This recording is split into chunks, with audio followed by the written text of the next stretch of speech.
Welcome everybody to our first full training of obituary data since launching it in the DataSift platform, nationwide obituary data as a premium pro distressor inside of DataSift. I did do a Facebook Live on this topic. It was about an hour long, and what ended up happening is Facebook decided it wanted to crash. SpaceX IPO'd the same day, and I think SpaceX took all the energy from the internet because there's a lot of stuff that just went down that day. Not a conspiracy theorist fully, but it was a little fishy. That's all I'm saying. And yeah. So anyway, that video is nuked. I don't know why Facebook doesn't want you guys to know about how to make money from obituary data, but it is fighting against you. So therefore, we scheduled this call where I'm going to break down step by step how to build out a process for obituary data. What I am not going to be doing here in this call is teaching you guys any form of AI skills or methodologies or how to make it a little bit easier and all that other kind of stuff. That's not the intention of this call. This call is more meat to knife and fork to the steak, going at it. Screw the knife and fork. Let's pick up the steak with our hands and just start eating it, right? Like we're gonna get into the process. So it will be a little bit more technical. But obviously, if you are a technical person, you could go take and streamline this with AI all you want. You could have it, I don't know, do some research for you. You can use the deep prospecting skills, all the other things that we teach at other places. You can do that. But for here, we're going to manually create the filter folder. We're going to manually create the filters. We're going to manually download the data. We're going to manually skip trace it. We're going to manually everything. Why? Because my one of my Taylorisms, for those that know me for a long time, is with deep understanding comes the ability to manipulate. If you know exactly how to build the flow, then we know exactly how we can turn it into our own, right? And that's what I want you guys to do. I want you to take this, and I want you to turn it into your own, and I want you to really build this out as a consistent model in your business. And how deep you go in that, again, is going to be up to you. You might only send direct mail to obituaries, right? You might do that soft touch. You might really dig deep. You might only dig deep every 6 months because maybe you're looking for obituaries that haven't done anything in 6 months. There's some things that we're going to talk about that will allow you, if you're like first to market on regular probates, for example, it's going to allow you to find even more opportunity. So I'm excited to get into it. What I want to do in the chat real quick before we get rock and roll is I want to know right now at this very moment, are you a SIFT user? Do you currently have, are you a SIFT user and are you on our like expert plan or above? Do you have SIFT Map Pro? Do you have access to obituary data as it stands today? So put that in the chat and then what market you're in. So yes, I'm SIFT. Yes, I got Pro and I am in this market. And so let's do that in the chat so I can see where you're at and so I know what's going on. All right. Yes, yes, and yes. Not SIF user at this point. All good. Expert plan. Yes, yes. New Jersey. Yes, yes. Yes, pro. Man, decent y'all are going to take. The reason I asked about the pro thing is I want to know how many of y'all are going to be able to immediately take action today. I mean, obviously you can instantly, upgrade the pro, but previous SIFT user, we'll bring you back. We'll get you back in here, Jared. I have faith. SIFT highest plan.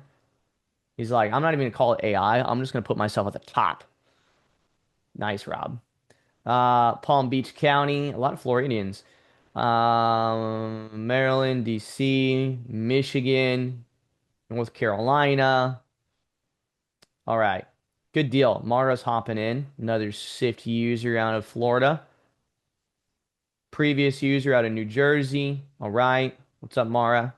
We're waiting for you to get started. Thanks for coming in. No, I'm kidding. I'm kidding. Maryland, DC. All right.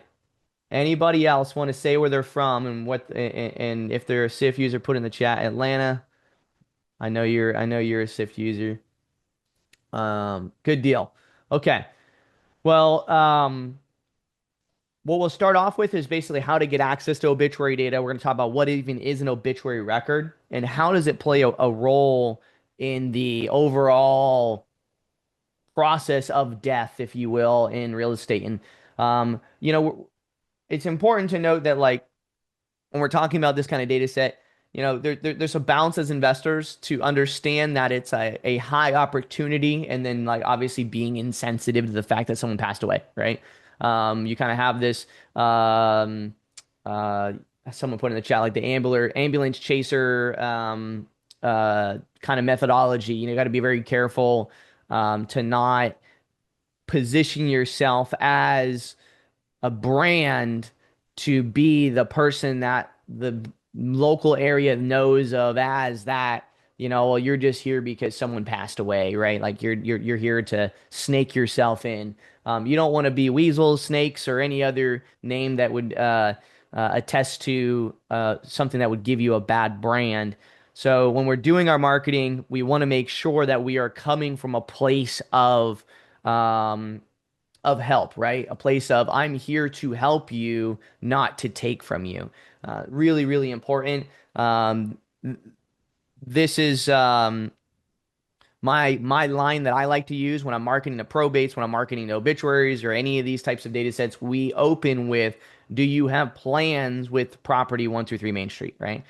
Hey Sam, how's it going? This is Tyler. I was just giving you a call today because I was curious if you have plans with 123 Main Street, right? I'm not bringing up the death. I'm not bringing up any of that stuff. I'm just they're gonna inherently know that I know something just because of the way that I position it. And that seems to work very well for me.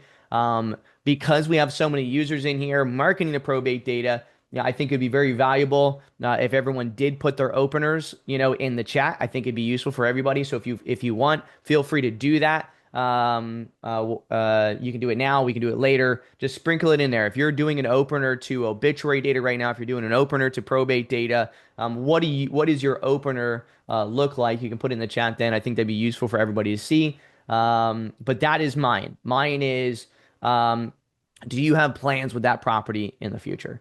When we're sending direct mail, it is the family of Tyler Austin, right? So we're speaking specifically of to the family of that decedent. So just wanted to make sure that we kind of started with that because we don't want to sit here, with 100+ people inside of a chat and be insensitive to the fact. I don't think it's really good juju to be not respecting the fact that families lost family members. Okay. So this is inside of DataSift for those that have not seen it in a while. I am going to be operating from a old account here because it doesn't have my stuff already built out in it. Okay, so just know that this is an account that does not have obituary stuff set up in it right now, and that's why we're operating in it. We're going to go ahead and make sure, double check I got sensitivity mode in. Okay. I'm going to go to our pricing page really fast. And just for those that aren't users, so you understand what we're talking about when I'm saying things like, expert or pro or different things, I want to make sure we have the terminology right. So if you go to our landing page, datasift.ai, go to our pricing page, you're going to see that we have 4 different pricing plans here. Professional plan being our lowest, most entry into the market. That gives you 10,000 records a month, nationwide data, all that good stuff, full CRM, all the things that are really useful to run a business. We have a lot of users who have been on that plan for a very long time. And for some reason, uh, they somehow, I don't know how, maybe it's our teachings, maybe it's because they got a lot of energy, but they're making hundreds of thousands of dollars a year, if not more, off of $149 a month in county level data. It's very possible. And then we have our business plan. This kind of a step up from that. But the plan we care about today is going to be that expert plan. The expert plan is the most bang for the buck. It gives you the unlimited skip trace and it gives you access to SIFMap Pro. Now, if you're on the 149 plan right now and you're not expert, you can get access to SIFMap Pro by using an add-on, which is the SIFMap Pro add-on. I'm going to show you that inside the product, but that's $297 a month. This basically gives you access to auto add stuff that I'm showing today. It gives you access to the distressor data, including obituary data, and it gives you access to a bunch of other pro filters that basically like these are filters where if you're not doing consistent deals, or you're not, how do I say, like if you can't get deals off of this, then you're probably not going to just suddenly get deals off of having SIFMAP Pro, right? Now, does that mean that you can't be a brand new real estate investor and automatically hop on the expert plan? No. But the fact is that auto adding records to your account and some of those other functionalities don't really matter if you haven't started making phone calls yet, right? Like, let's focus on the right things first. Um, and then, of course, you have our AI plan, which is including all of the stuff before that, plus an AI score in your different markets. Okay, we'll talk a little bit about that, but not very much. Okay, the only reason I really care about AI data in this topic is because if you're in an area like um, Harris County or somewhere that has a ton of data, you get a ton or a ton of population, a large population, you end up getting a ton of obituary data. And over time, you'll end up having over 6 months, to a year, you end up having, 3 to 5 thousand obituary records. And that's a lot of data to decide on how do I manage that and milk that data for all that it's worth. And an AI score is a great way to have that extra thing because it can see those 1,800 different data points and point you of the top 100 out of the 5,000, for example, to really deep dive into. All right. So that is our standard pricing and all that other kind of stuff. Within the SIF platform, if you are on a lower plan, you could always click upgrade from here to get to the expert plan, or you could go to the settings page, add-ons, and this is where you could get the add-on if you don't want to be on the expert plan. Say you don't care about unlimited skip tracing, you could just 149 plus 300 is saving you like a few bucks a month. Not a lot. You might as well be on the expert at that point. But that is all that. Does anybody have any questions with that? I want to make sure there's no restrictions there before I get started. Let me just look. So we can't really use obit data. Yeah, obituary data is restricted to the expert plan or if you're on SIFMAP Pro, which is an insanely, for the record, make sure I don't not say this. Um, Jared, yeah, you don't, data flick and data sift are the same thing now. You don't need you can use obituary data without paying for AI data, Jared. Yeah. It's just a different plan access. Um, So I just want you guys to know that like the cost for 500 bucks a month, just if I was to charge right now, what if I wanted to, just so everybody knows this, if I wanted to, I could run ads and sell just obituary data per county for 1,000 bucks a month. Just obituary data, right? Like not not not not even nationwide access, but just like access to a specific metro market. Because there's companies doing that. But we don't want to do that. We want to make sure obituary data was accessible to everybody. And if you wanted to be in 5 different markets, you could do that with obituary. If you wanted to go Florida wide with obituary data, you could do that. If you wanted to go nationwide with obituary data, you could do that for 500 bucks a month. I mean, that is insane. The price in which we put it at. It truly is. Um, an amazing price point at 500 bucks a month to have access to all of our distressed data or auto adding the data. The amount of records that you get, like it is a extremely affordable list. And again, if 500 bucks a month is too much for you right now, then that means that you probably have some business development to have on. And that's totally fine. We have all the resources to do that, right? Um, you're ready for AI. Can you please talk about it? Yeah, I will, but I want to get through the obituary stuff first because I don't want to, take too far away from why people are here. Um, but if you do want AI data, all you got to do is click the upgrade button and you can upgrade to AI plan. That's going to give you access to one market. And then, or you could book a call with sales, of course. Okay, so that is obituary data, and we're going to talk about how insanely powerful obituary data is as we continue to go through this because, again, for the cost of obituary data, it's 500 times 12, 6 grand a year, or if you pay up front 5 grand for the whole year. If you don't get a deal from obituary data, and what I'm about to teach you like I don't know, there's probably a different business you should be in. Okay. Because there's no other product that makes it so easy and so accessible. All right. All right. So let's do it. How do we get to obituary data inside of SIFMap? Is you're going to go to, well, obviously SIFMap itself. All right. And I'm going to search, let's do Pinellas County because it's a market we're pretty deep in. So we're going to go to Pinellas County and I'm searching straight to the county, right? I'm searching the county on the top. And then you can see I have a total of 436,859 properties in Pinellas County. All right.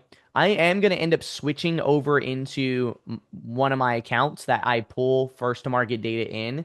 This account I don't pull first to market data in right now, and so I will switch over there to show you guys an example of how many obituaries actually file probate first to market and how that can be beneficial to us. But for now, let's just not worry about the data you might be uploading externally, okay? Because that's a really big part of if you really want to get to the next level, you start pulling then that probate level data internally as well, because it shows you family members that are essentially moving on with the property, okay? All right, so we have 436,000 records. What I'm going to do is I'm going to switch to townhouse, single family mobile homes. I don't care about any of the non-residential. So I'm just going to do residential properties here. Click apply. That's going to bring me down to 251,000 properties. All right. What I don't care about right now is any market analysis. I'm just looking at all of Pinellas County. All right. However, we can really start choosing where we deep dive into if you do a market analysis. Okay. I'll try to get into that a little bit later if I remember. But market analysis inside of a county really help you dial in that who is the top 5 people for me to focus on. Okay. All right. So I search the county. I search the property types. I'm not caring about asset value yet. But do I want to market to an obituary that's, say a $1.5 million property? That really depends. If you're an agent, 100%, right? But if you're an investor, you probably need to decide on whether you care about that or not. All right. Um, so I'm going to click on my more filters here. I'm going to scroll down to the homeowner and property distressors. This is why you need SIFMap Pro in order to have access to it, which is either through the add-on or having our expert plan. I'm going to click the drop down and I'm going to do custom combination and I'm going to choose obituary. Okay. So I'm going to scroll down and I'm going to click apply. And right now in Pinellas County, the active obituary flag is 494 properties. So what I want to explain is what would make a property have the obituary flag on it? And how does these distressors work? Because it's important. It's important for you guys to understand. So, um, all of the distressors that are underneath of our pro distressors, these are being watched, if you will. So if it's a pre-foreclosure, if it's, senior owners, tax sales, eviction stuff, vacant properties, they're what would be considered active lists. So if somebody suddenly gets a job and they're no longer low income, it's like they've increased their income, this low income list will change. So these are living and breathing lists. They are not always on a record. Okay, so obituary properties get that you get added an obituary flag if we find that you're somebody who has had an obituary filed against you and you own a property, okay, in that area of which the obituary was filed. If you go file probate, you will have your obituary flag removed. So, what that means is that if in January I had an obituary filed against me, but then in March we got an update that you filed probate, we are going to remove the obituary flag. And you will no longer have the obituary flag. You will have a probate flag. So if I do probate in this county, and click apply, there's 1,128. And if I scroll down, there's another obituary filter in our platform under owner details called last obituary date. So I could say, hey, I want to see records that have a probate flag, but we have the historical obituary date that happened since January and click apply. And we have 5 properties that we flagged as obituary. And since then, we've also received a probate flag. And so you'll see that it doesn't have the obituary distressor on it no more. But if you click on history and scroll down, you can see there's an obituary history, and the obituary was January, February, March, and April, right? And so you can have an obituary history, and then obviously you'll file probate. So does that mean that that all of these obituaries, all 500 obituaries, have not filed probate except for 5 of them? No, because probate data is probably the worst data set that reports up to big data. Okay. Our obituary data is a no BS, 100% first to market nationwide list that we built inside of SIFMap. Okay, it is not a it is a list that is not from one of the massive data providers or aggregates, right? So we're not waiting on the county to push this data up to us for us to release it to you. We're providing that data direct. Okay, and so obituary data, if you're somebody who wants to do first to market and you want to do first market probates, guess what? If it's a pain in the butt to get from your county, you don't need to worry about it really anymore. Just market to the obituaries, because the thing that's certain is that of those obituaries, there's going to be a ton of them that file for probate, but there's going to be a huge percentage that do not. As an example, if I have the obituary flag on here and then I filter by the last obituary date of January, these are going to be all the obituaries that were filed in January. So there's 83 of them, and they have not filed probate according to our data set. And this is where, if you are pulling first to market probate data, it's even more powerful, because then I could do my filter of exclude records in my account, right? And specifically exclude, my probate data, which would mean that these are records that filed obituaries or that have obituaries but don't have my probate data from my first to market in it. And for anybody who's not familiar with the first to market process, like, that might be a little confusing to you, but just understand, just know at a high level here that within SIFMap, we have the ability to filter by records that you've uploaded into the platform. And a lot of our users pull probate data from the county every single month to have that additional data set to market to. And so if you're uploading that into your account, what you could do is you could filter by records that have had an obituary filed, months ago, and probate has not been filed. That is the true biggest moneymaker inside of obituary data, is going to be the people that had an obituary filed, but they have not filed probate after a period in time.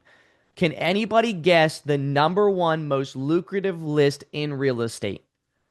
Like, if it's a distressor list, what is the number one most lucrative list in real estate? Not pre-probate, not inherited, not absentee. We're talking by deal size and the amount of records available. By deal size and the amount of records available.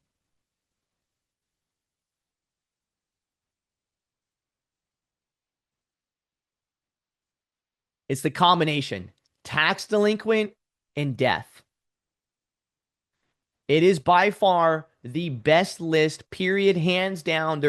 I don't think there's a list that's created more revenue across the user base than death and tax delinquency. Can anybody guess why? There's a couple reasons why this is, but can anybody guess why? Let's see if we can come up with some brain energy here. You guys are already really interactive, and I really love it. When they die, they stop paying. Yes, that's one reason. It's a big reason. That's what causes the delinquency. No one gets out alive. No one claims the property, and they have their house paid off mostly. Yeah, you guys are right on track. This is freaking awesome. So basically, um, it shows that nobody is making a decision about the property.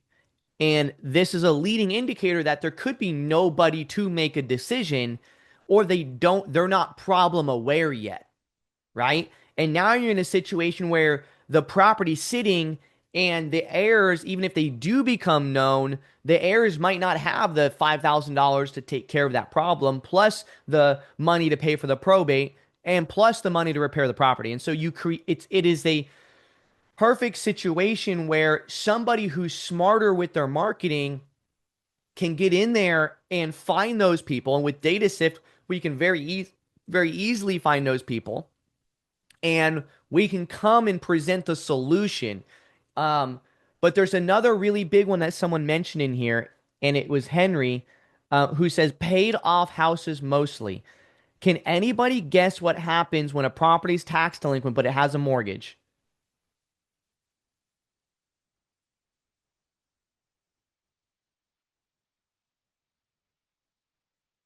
Mortgage companies pay the taxes, right?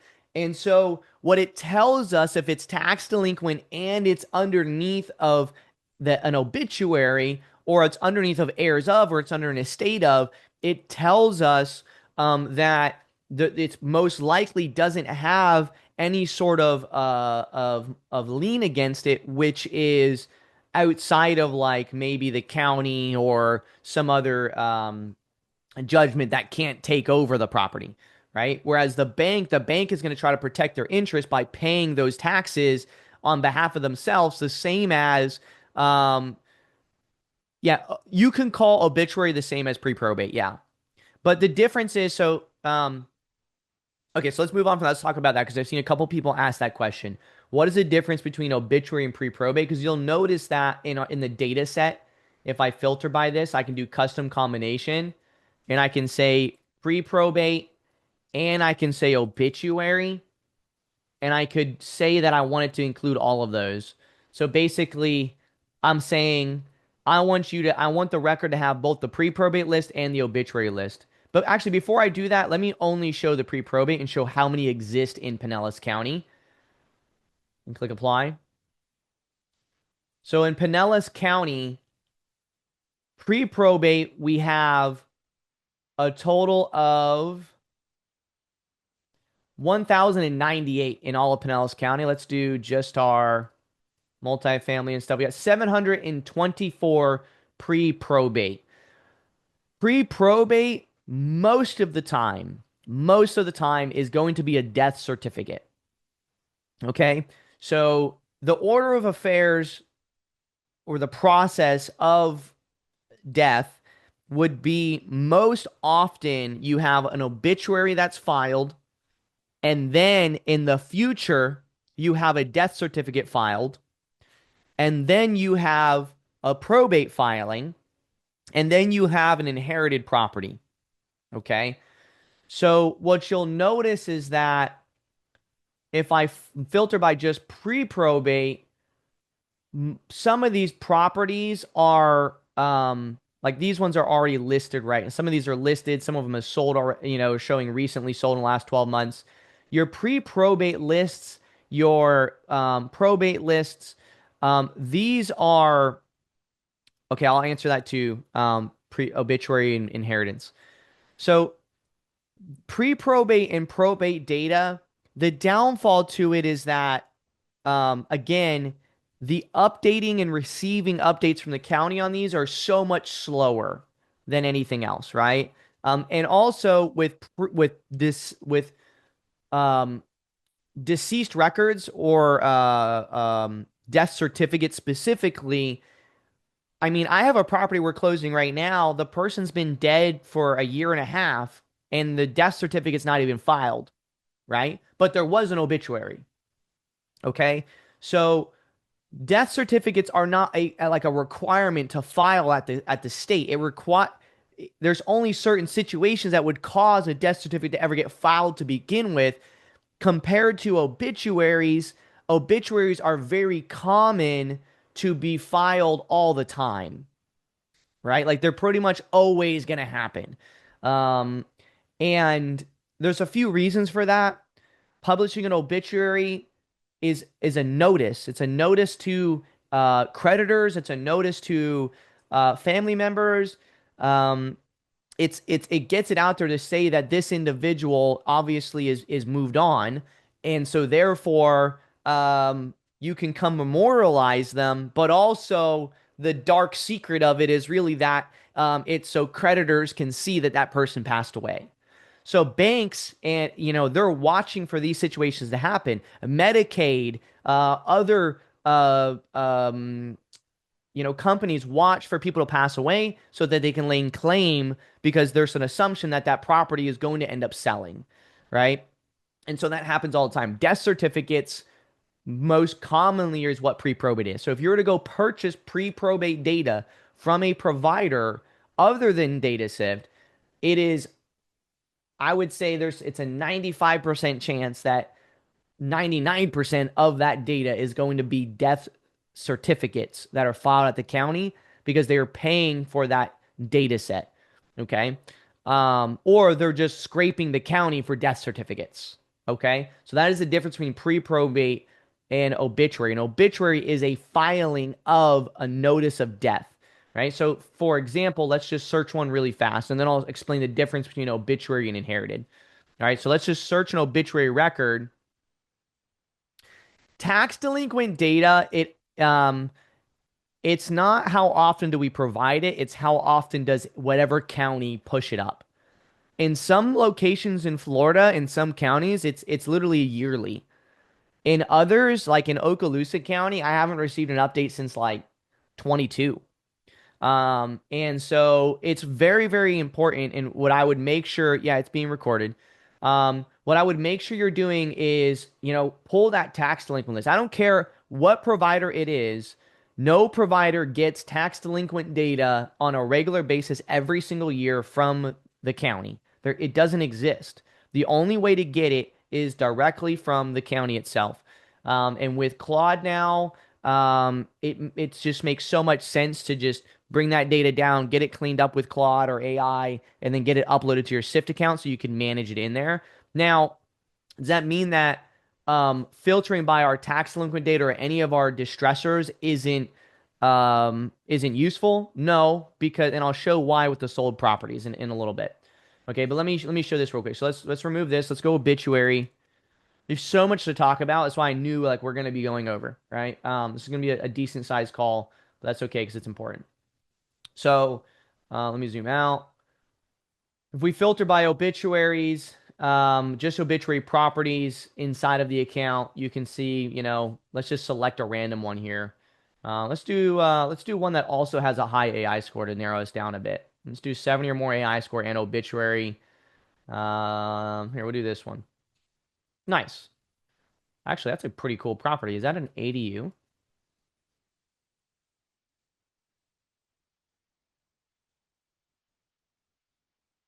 Huh.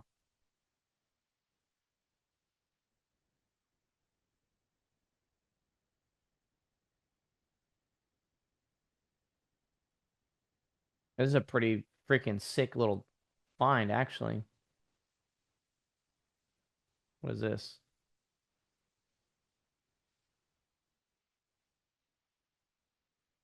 Sucks living across from a bar, but the little ADU right here. And there's new houses literally on the street next to it. Or the neighbors are all new houses. Okay, yeah, let's do this property here. So basically, when I scroll down here and I look at the history tab, I get their name. So if I look at the owner, let's go ahead and turn off owner names. So you look at the owner name, Elizabeth Douglas, and then you go to history and you can see Elizabeth Douglas, March 27th, 2026. Okay. You click on our list, you can see, look at this. So you see on the 8th, okay. So they filed the obituary on the 27th, but on the 8th, Elizabeth Douglas, they transferred it, they added a living trust onto it. That's perfect. Right? So this is why it's important. There's a lot of stuff around trying to figure out, is it the owner of the property? Because before they did this, it would have been very difficult if you don't have like nationwide data because there's no transaction history. And Douglas Elizabeth, before this period of time, there wouldn't have been a sale because most likely she was old. She bought the land and then built the house. And this is why you have unknown sale date data, which is very valuable. So what we'll do is we'll search Elizabeth Douglas and we'll do St. Petersburg, Florida obituary. And then here we go. So we open it up and we can see, Elizabeth Douglas passed away March 27th at the age of 80, born on September 20th, lived in Safety Harbor. And so there you go. That address is Safety Harbor. That's Elizabeth. And there's your proof that, our obituary data is finding real obituaries in real properties that people own. Okay. Geez, these Otterbots are so annoying. So annoying. I'm excited for all those to drop off at the hour mark so we only have the real G's in here. Um, okay. So it has 98% equity. So what is the difference? Does this can somebody ask what's the difference between inherited and obituary data? It's how does an inheritance happen? An inheritance happens when the rightful heirs are given the asset. If I passed away tomorrow, um, nobody inherited anything yet, right? Unless there is a trust on the property, which dictates that I already have control of the asset, I haven't inherited anything. In order for me to truly inherit the property, my name has to become on deed, or I haven't inherited anything. I am the rightful heirs of the asset, but I have not inherited anything yet. An inheritance, if we wanted to look for an inheritance list, I'll show you an inheritance list. I'll show you how to view that. One, actually, if we just do estate sales inside of our data set and click apply, a lot of these are inheritance because somebody did an arm's length transfer. So our estate sales list, we don't really talk about estate sales list. Honestly, it's a bad name. This should really honestly be called inherited, probably. Because what this estate sales distressor is looking at is we're looking at the deed type. Okay. We're looking at the deed type. This one was bought by an investor. Shomes of Tampa Bay LLC. So they unless he deeded it over to his own asset, but um, it's not truly an inherited because of some of the other deeds that we're looking at, but there's definitely a cross pollination of it where you'll see uh, basically a related parties transfer. So if there's a deed transfer to a personal representative or something like that, that's going to show up in here. But how I look for this list, if I look for specifically an inherited list, is I would use my owner details, or I'm sorry, my financial and transaction details, and do a intra-family relatives filter and then last sold date, let's just say since let's do June 1st. But the problem is that there's no guarantee that this person passed away. It could have literally just been a deed transfer or a sale internally. So inheritance is specifically going to be looking for a deed type um that the it's like in Florida, it's a PB deed, so it's a probate deed, specifically for someone passed away. It just really depends on what you're looking for to actually pull that data set. If it's like a transfer between me and my wife, that's not inherited, right? That's just me transferring it to my wife. If it's me passing away and then probate's filed and there's a PB deed type or an administrative type deed that's filed that gives her the asset, that is an inheritance.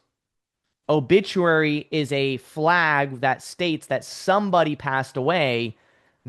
There's a lot of obituaries. I mean, there's obituaries that are filed all the time and they don't own a property. We don't care about those ones. We are specifically in SIFMAP looking for people that own a property and have an obituary filed.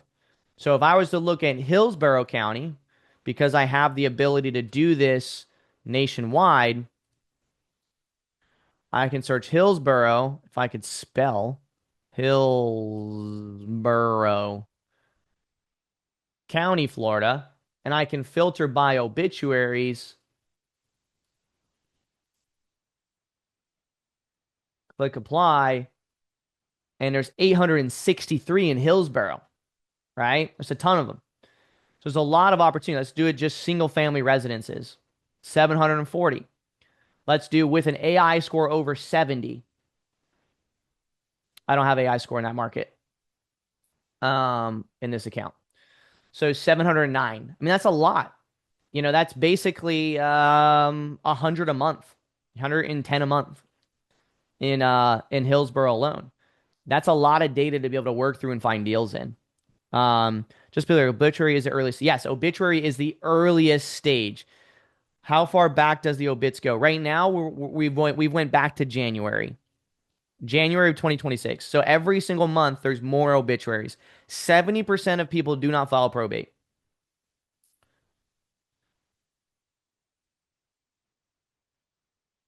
Obituary data updates from us. This is what I mentioned earlier, is that obituary data is updates from us on a weekly basis. That is a true first to market list. Obituary data is. Pre-probates, probates, we update all of our data nationwide daily, but there's a confusion in that. Just because we update it daily does not mean that we've received an update for pre-probate or probate from the big data providers, right? So, when we talk about probate data specifically, first of all, pre-probate, don't even worry about it no more because you have obituary data. The death certificate doesn't matter to me if I already know that they passed away, right? Um, Death certificates also, they're a little bit harder to pair because the death certificate, not all death certificates state where the person lived if they had an address. Death certificates only state, um, like you can do the same kind of model that we do with our obituary data, but death certificates say where they passed away at and how they passed away. It does have some of them, depending on your location, they have last known address. But that last known address is really similar to probate data, where when you're doing a probate list and you're building it, you have to be careful because the probate filing will say that their last known address was an address that's actually their child's address that they lived in when they passed away. So you have to do that extra work to figure out if that person that filed probate actually owns a property or if they're just trying to transfer like a bank account through the probate process.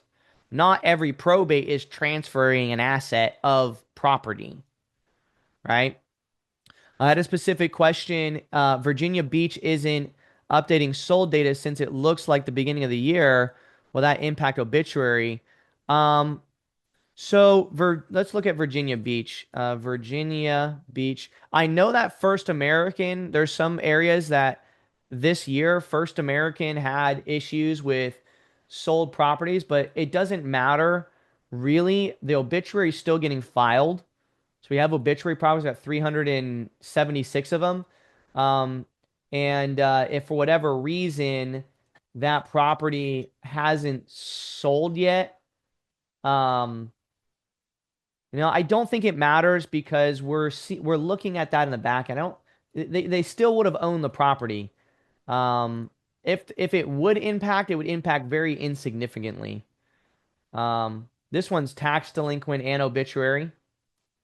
and senior owners, owner occupied. This is a good list. I'm gonna put this address in chat. Someone go get this deal. Yeah, basically, Ian. Yeah, I mean, like honestly, probate data is useful because we know that the family is starting to make a decision. But that's basically it. How many here have had an issue with probate data and the sellers trusting their attorney more than they trust you? Or how many people have had here where the attorney blocks you from buying the property during probate? Happens all the time. That's why we wanted to be able to provide this data because the whole point of marketing to obituaries is you're getting ahead of the game and we're getting in front of the people who would be filing probate in the future. Again, something really important to remember is you could have passed away 10 years ago and I don't have your obituary, but you might file probate. So you should still look at probate data. But what we're doing is we're getting ahead of it. And what I really want people to focus on, again, we haven't even got into like downloading the data and stuff yet, but this is all really important conversation because again, with deep understanding comes the ability to manipulate. Understanding the core data allows us as investors to become better investors. These conversations are so critical. And if someone, but what I want you guys to watch for is I want you to watch for the people that never file probate. That's where I want people to really spend a lot of attention on. Over time, you're going to have people that are absentee properties that passed away, and probate's never filed, and they become tax delinquent, or they become foreclosure, or they become something else. Foreclosure data is a relatively decent data set. If you're to look at any data provider like a nationwide map, your foreclosure data is going to be your most up-to-date current list because this data set gets pushed out really extravagantly. I don't know what kind of state um, Virginia is. Okay, there are notice of default. So you can see there's 90 current notice of defaults. Is there more than, oh, I have, look at that, 88, 88, 88. What is how ironic is it that the likely to sell off market are 88s on each of these? Um, Really good list. Notice the defaults are great. This is senior owner. See, like this property, for example, these people could have passed away a year ago. The With the obituary data in a year from now, you're gonna know that this person passed away a year ago because it's gonna be in the history and it hasn't sold yet. So the beautiful thing about Sift in general is the longer that you use it and the more that you manage your data, the more intellectual property that you gain inside of your business because every month, every year, you have archived information to build smarter, better lists. I assume the list of the family they're survived by. How is the point of contact? Yeah, good question. On the same thing, how is the point of contact determined for PRs or for probate data,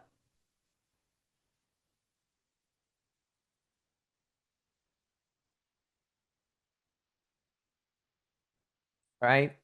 The case file, right? And so, but how often with probate data do you reach the personal representative? It's if you're basing it off of only the PR, and there's other errors, you're missing out if you don't try to call other five errors. And so with obituary data, we're doing deep dives right away. But we'll talk about that in just a second because there's different ways you can do that. Does anybody here that doesn't have expert plan want me to search their location real quick? And then I want to get into downloading data and how to start that process.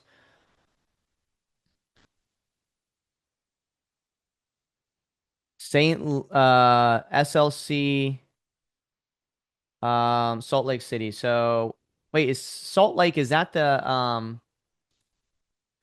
that's the county? Salt Lake County? Okay. Wait, oh no, there's an actual Salt Lake City. Is it in Salt Lake County? All right, we'll just do Salt Lake in general. Let's do single family. And let's see. Obviously, I haven't looked through every single county in the nation.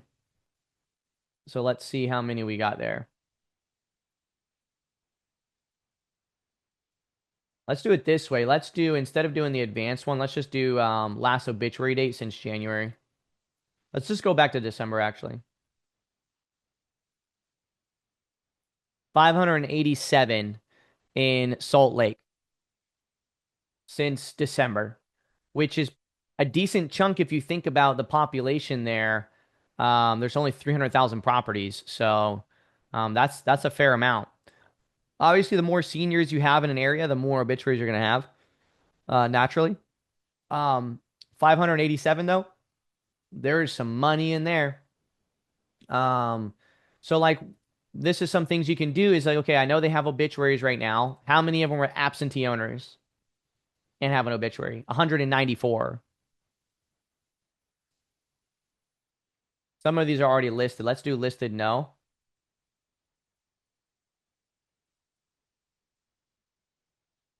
Not listed. 180. 100% equity, a lot of these deals, 50% equity. Look at this one. This is a good one right here. What's cool about Utah is like in these areas, there's a lot of property. Most of the properties are still groomed. Even if there's something going on with them, they're still groomed. A lot of the Midwest is like that though, or the West states. North Dakota, Idaho, Utah. Why would we still pull probate if we haven't, if we started? Good question, Mo. So you'd still pull probate because somebody could have passed away months ago, years ago. They could have passed away years ago, and the obituary is not there yet. So to answer that question, let me put it like this. If you're somebody today that's starting like a first to market process on probate or a first to market process on foreclosures, or let's just say you are not even pulling it from the county, but you're pulling it from a nationwide provider, um, what you would do is you'd pull, you know, say this month's foreclosures, but once you have this month's foreclosures, you'd want to go back until like January of this year and pull all of those foreclosures because those are still people. There's a lot of people there that haven't sold their house yet, right? And like with probates, people oftentimes don't sell probates until about 90 days after they file probate because they're waiting for probate to close, blah, blah, blah, blah, blah. And so if you start filing probate today or start pulling probates today, you want to really pull the probates, at least 90 days back as well, because 90 days ago onward is still going to be people that are going to be making decisions to sell their home. But also, they could have passed away years ago and just now filed probate. All right, let's do this other Corpus Christi, Texas. I never knew that's the name of the county there. Let me remove.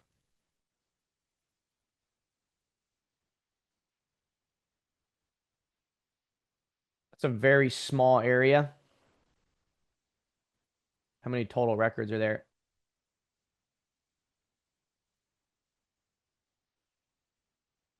Seems like a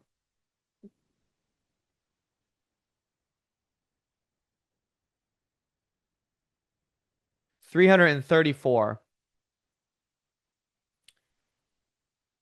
334. And if we look at some of the records,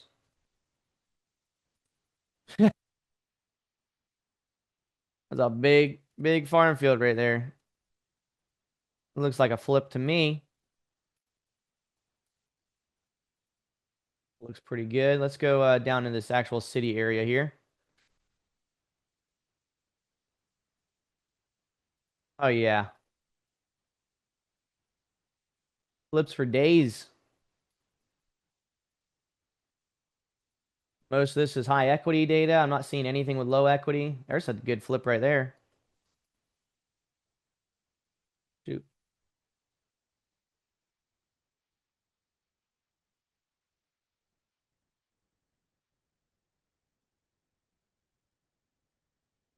Not putting me on the right street. Must be. Here it is. There you go. This one is Obituary, senior owners, Jose, AI scores, and the other two AI scores. I don't see the off market, but let's put this one in the chat. Somebody can go try to get that deal.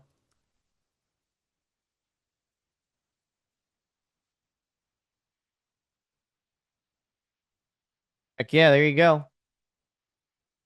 I just put that in the chat. Someone go get that deal. That's clearly like, here's the crazy thing. When you guys are doing this stuff, you gotta, oh, you can't ever give up on the actual date, like the houses. Let me ask you guys something. Look at this house. Is this house going to sell to an investor or not to an investor? Yes or no? Investor, yes. Non-investor, no. Yes, yes, yes, yes. So let me ask you a question. If you see a property like this in a community like this, okay, and I see that someone passed away, am I just gonna call real quick? And if I don't get a hold of somebody, stop?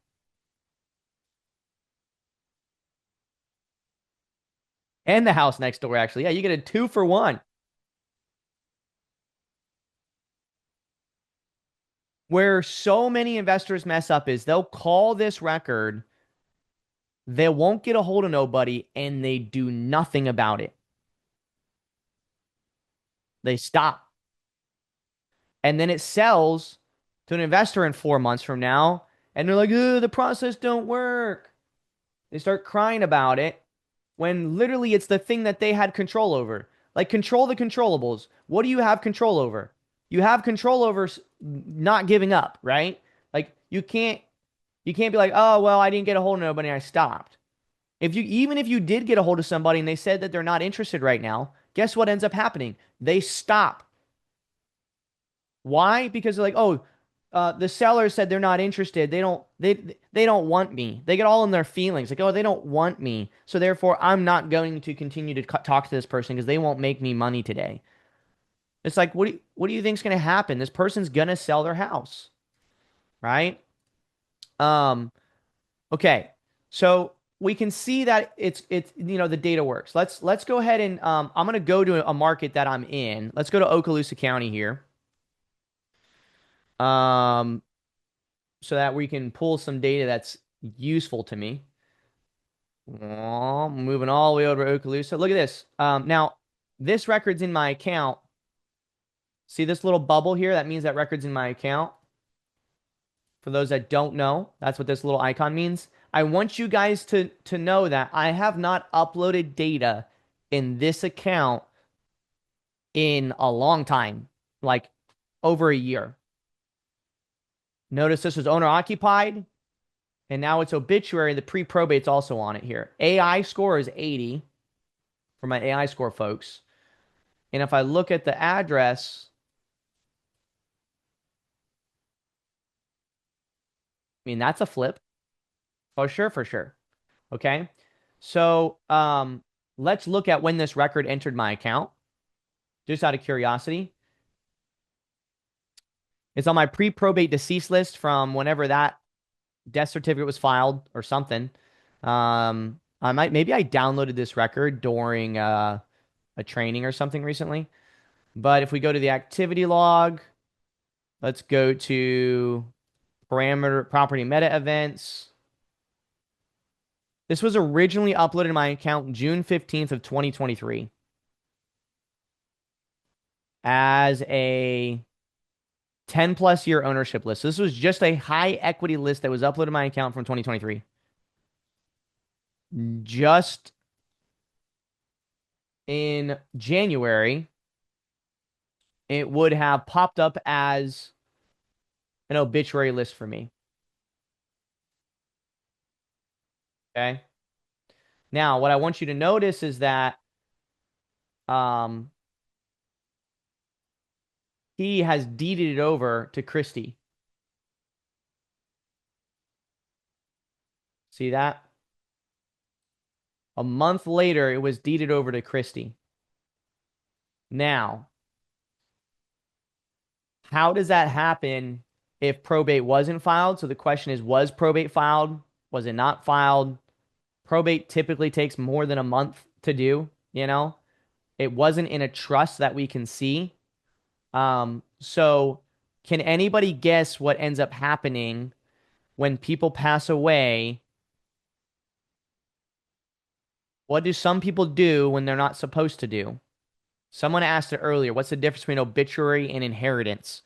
A lot of heirs make a decision Yeah, right now we're allowing pre-probate and obituary to be on the same list because this is most likely a death certificate, and a death certificate being filed doesn't mean that they've moved on from probate. So we're allowing the overlap right now. Yeah, heirship of affidavit is a Texas thing, Bubba. Um, Not as common to be able to bypass probate in Florida with an affidavit of heirship. Um, but yeah, you could do something like that and bypass it. What happens to a lot of people is they do a quick claim deed and they give themselves the property. And then what happens is they'll sell the property to somebody, and now you have a break in chain and title, right? Like you have a dirty deed. So this is where curative title work can come in. So when we see that something like this happens, and I notice probate hasn't been filed, you'd want to go look at the deed to see, and Dave just said a good one here, if there was a self serving deeds, right? So basically, um, the deed that Gene had on the property at the time of death could have been a deed which essentially auto gives the property to an individual, right? It's also possible that Christie was already on the property in the past. And like you actually see right here, Christie was on the deed down here, but she was removed, right? So that's what happened here. So you see in 2024, she was on the deed, and then what happened is this was his wife or husband or whatever. And so in Florida, if you're on deed already, you don't require probate if you're married. You just get the property. In fact, in Florida, it's a requirement um, when you get a mortgage, if you're married, that the person has to go on it if it's your primary residence. So, pretty stupid. Yeah, Ladybird deeds. When you do not specify a date, how far back? Yeah, so I mentioned earlier that December is what we're pulling back to right now, but I'm basically telling people January. But every single month there's more. Okay. I would recommend pulling everything down. We're going to do that right now. It's the process we're going to move into here. We're actually going to bring down the data. I'm going to show you guys how I would get started in your specific county. Okay. And I'm going to use Okaloosa County as an example because again, this account has Okaloosa County data in it, and we're going to work it. Okay. Um, Hold on, I'm trying to find my chat. Okay. Someone just raised their hand. Simon, go ahead. So on the data, when you pull up the data, it's going to give you the property and the owner's name, correct? But if he's deceased or the owner is deceased, you still have to go look for the relatives to track down the relatives to in order to market to them. Is that correct? Yeah, yeah. So with obituary data, this is what's going to increase your contact rate exponentially. Probate's the same way for honestly any niche list. I highly, highly, highly, highly, highly recommend everybody on any of your niche lists. You do not only skip trace the person on deed. In this case, they're dead. So obviously, this is going to lessen your chances. But I want to ask everybody in the chat, how many times have you skip traced an absentee homeowner and you didn't speak to the homeowner, but you spoke to their sister or brother in your standard skip tracing? If you skip trace Tyler Austin, how many times you didn't speak? Okay. I've said this a lot of times on our old trainings, and it's explaining how skip tracing works. But in general, when you skip trace any skip trace provider, period, it is going to it tries to get the confidence of the person you're giving the name and the mailing address to, but it always then spiders out and tries to grab the next most confident numbers. right? So anybody that's on your phone service plan, like if you're on a if a family has a shared phone plan, that's why when you skip trace Tyler or somebody, you might get like their child's phone and you speak to their child. That's because they're underneath of that phone provider, right? They're underneath the same cell phone plan. So if you're under the same cell phone plan, if you've lived together for a long period in time, like I don't know, the people you grew up with, your brothers, your sisters, your data aggregates, a lot of times that'll come up. Like if you skip trace me, you're gonna get my wife, my sister, my mom, my dad, my other sister, my brother-in-law. All of their information shows up before my phone number showed up, except for when I freaking got my last mortgage on my last house. They sold my information, the bastards. So now this phone number is out there on some providers. But so why is that important to know? It's important because um, based upon your process, you could very easily just download and skip trace the records as they are. You can skip trace the decedent and call through those phone numbers, but you're gonna have a lower connection rate. But you're still probably gonna have, you know, a 2 to 5%, if not a 7% connection rate, right? A contact rate, meaning that the numbers you dial, you get a correct number to somebody associated with the property. So what I say, I would not call probate data or obituary data because I have to go research all the relatives. No, I would still just download it and call through it. Because let me ask you guys another question on why. Again, I just like to make sure you guys know I'm not just blowing smoke here when I say certain things. And how many of you guys have in the past cold called, like, I don't know, tired landlords, and you ended up getting a hold of somebody and it turns out that the person that was on deed has been dead, right? I mean, that happens all the time as well. That's one of the only ways that people are able to find, you know, deals that they end up being the person to file probate on behalf of the seller or with the seller is because they were calling absentee data. And then all of a sudden they're like, oh, well, I got to file probate for this property because this person passed away. Right. And I ended up getting a hold of the daughter. So it happens all the time. So no, I would not do anything. But if you want to increase your contact rate drastically, what I would do is I would definitely um, I would definitely research the family members. Okay, so let's go ahead and get into it. We're going to go into Okaloosa County now. So we're going to transition from philosophy, if you will, to the actual what we want to do here. So I'm going to do Okaloosa County. I don't really care about Crestview for me, so I'm going to remove Crestview from this. I'm going to build an actual kind of like buy box here. Um, and I'm gonna do not. I'm gonna exclude a city, and I'm gonna exclude Crestview, Florida. Okay, because I'm not gonna worry about up there. Okay, I'm gonna do obituary since December 2025. In fact, I'm gonna remove that, and I'm just gonna scroll up, and I'm gonna use my obituary flag here.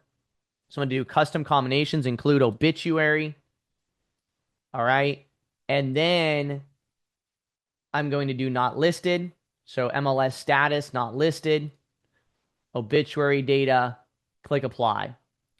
So it gives me 134. I don't want over here either. What city's slipping in the cracks over here? Is that Holtz? Baker. Okay, we don't want Baker. I don't want anything in the boonies.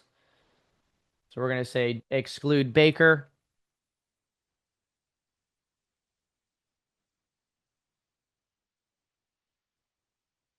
Laurel Hill. I don't want you either. Sorry, Tyler. You said not to include the obituary date. I'm not going to for this initial list. No. I'm not Oh, going to include my obituary date. I'm just going to use the obituary flag because anything that, yeah, because everything else would have already potentially sold. So perfect. that's another thing for everyone to know is if a property sells, we're removing the obituary flag from it as well, as long as it's sold to an unrelated party. So you're not going to have this obituary list on the record if the person has already sold the property to an unrelated party. if the property ended up being deed transferred to a related party, meaning like it deed transferred to me, or like that one up in Crestview that we just looked at where it deeded over to my wife, then we're going to keep the flag on it. Okay. Until it sells to an unrelated party, we're leaving that obituary flag. Okay. Now, another thing I want you guys to know is we are releasing over the next month a filter for properties that have multiple people on the deed. So under the owners tab here, you're going to see owner 1, owner 2, owner 3, owner 4, owner 5. Okay. And you're going to be able to filter by obituary data that only has one person on deed. Can anybody guess why that's really useful? Because it's not going to automatically get deeded over anybody. And if you've been sitting with one person on deed for 3 or 4 months and probate's not been filed yet, then again, that's a massive opportunity for us to get a hold of the heirs and figure out what's going on and try to be that person. Um, yeah, insane. Okay, um, so what we have here is we have multifamily properties. I'm going to add in the other multifamilies into this. So we got mobile home, townhouse, single family, multifamily, and we're doing the homeowner and property distresses of obituary properties only. I'm just adding just the flag for that. I'm excluding from me, and I'm excluding the cities I don't want. As long as you're down here, I'm all happy for it. I'm good to go. I don't think that I can exclude a zip code at the same time. I kind of would want to exclude out Destin, but I'm not going to. Instead, I'm gonna focus on price point. I'm gonna say that my estimated values, I don't care about properties that are worth more than, let's do 750,000 in value. I'd run an actual market analysis to really dial that in, but I'm just gonna say 750,000. Like I don't care about an obituary for like $3 million. Can anybody guess why I don't care about an obituary for $3 million? For me personally, you guys can do it all you want. For me, I don't care because most of the time, if you own a $3 million property in Destin, guess what you already have pretty well dialed in, most likely? Family fighting over it, that's a big one. But you already have a family attorney. You already have like contacts. You already have probably maybe even a trust. Like you know people, like you bought that property from an agent. I just don't feel like I want to focus on the people that I can help. Okay. And so I want to make sure that my price points are in that range. I'm not going to put a bottom. I'm just going to leave a top. I'm not going to worry about like in Duval County, I'd put a bottom. In Okaloosa County, I'm not. If you're in a metro market where you have like $50,000 properties in your market, I would suggest removing those, right? I wouldn't want to be marketing the obituaries in really crappy areas. Um, so just keep that in mind. Like follow your standard market analysis stuff. If you want to know how to do that, watch my market analysis training, okay, in order to do that. Anybody can watch the market analysis training if you go to the help center, open up that help center, go to the quick start guide, and then go to building a marketing campaign for off-market real estate investors. Not that one. The how-to market analysis deal competitor deals. Watch these, um, and rock and roll with that. And actually, Kylie, can we make sure that this main video here that's on YouTube is updated to the most recent one from Indiana or Mason? Um, please, thank you. Okay, so you can watch that. All right, so what I'm going to do now is I have my base kind of criteria here. I don't care about beds and baths. I don't care about last sold date here. I don't care about years of ownership because someone passed away. I don't care about really any of that. I could add an equity requirement if I really wanted to. But look, if I were to do less than 30% equity out of these people, I'm sure it's not very many. One that has 9%, and it's because they bought it in 2023 for 138,000. I would still buy that for 138,000 right now if it was me.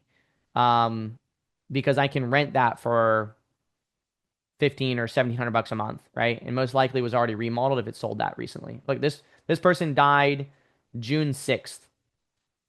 The obituary was filed, so it's within this month. All right, so I'm not going to worry about removing equity because most oftentimes they're already going to have high equity, okay? You could put a minimum if you want. I could do a minimum of 30%. Whatever you want to do there, totally up to you. Okay. So there's 79 properties inside of my market that has the obituary, um, blah, blah, blah, blah. Let's even see, just out of curiosity, let's do 5 years of ownership and see how much that reduces it. Just out of curiosity. We'll remove the equity requirement and let's just do 5 years of ownership and just see. Only 19 of them, right? So you can make that decision on your own if you'd like to include the 19 or not include the 19. For us, I'm going to decide that I care more about equity than I do years of ownership. Can anybody guess the other reason why?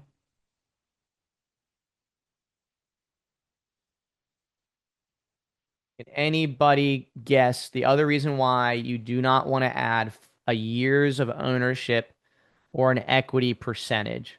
For those that have taken my market analysis training, can anybody guess?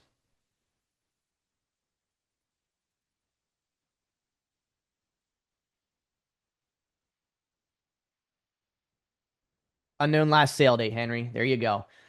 Most of these people have owned the property for a very long time and they don't have a last sale date. And so therefore, we do not, kind of annoying. We do not want to look at that place right there, y'all.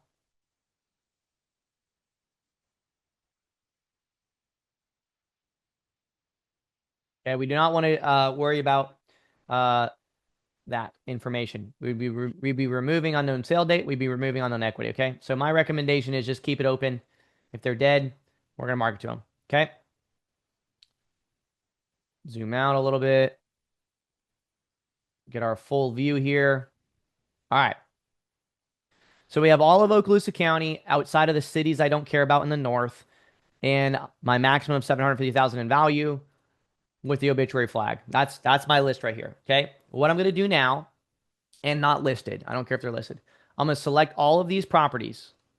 I'm gonna click add to account. I am not going to add a list here. Remember, if you are just reached out to the nephew of a deceased from the obituary list, no shit, Hector, really? Hector's here like, y'all can keep listening to this training. I'm just going to implement right now. That's crazy, Hector. That's awesome. Good deal, man. Look at that.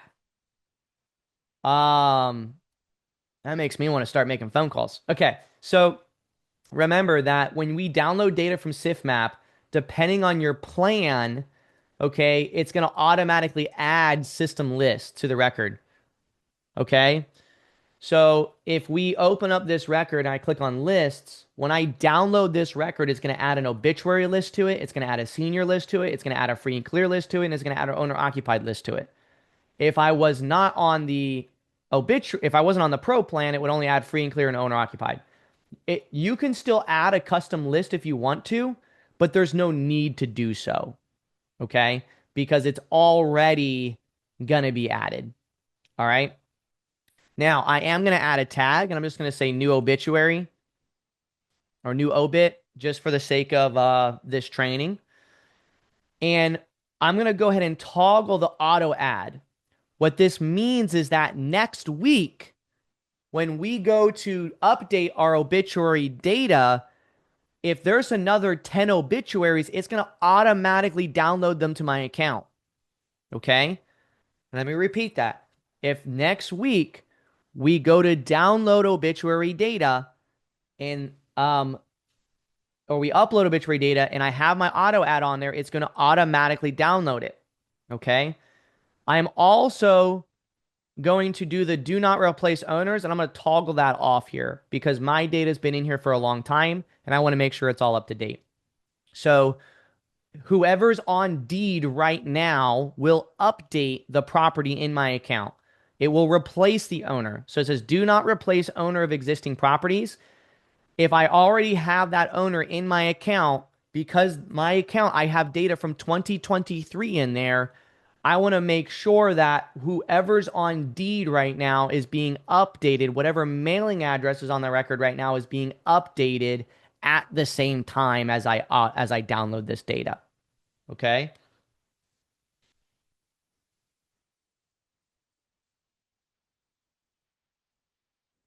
We're gonna cover all that.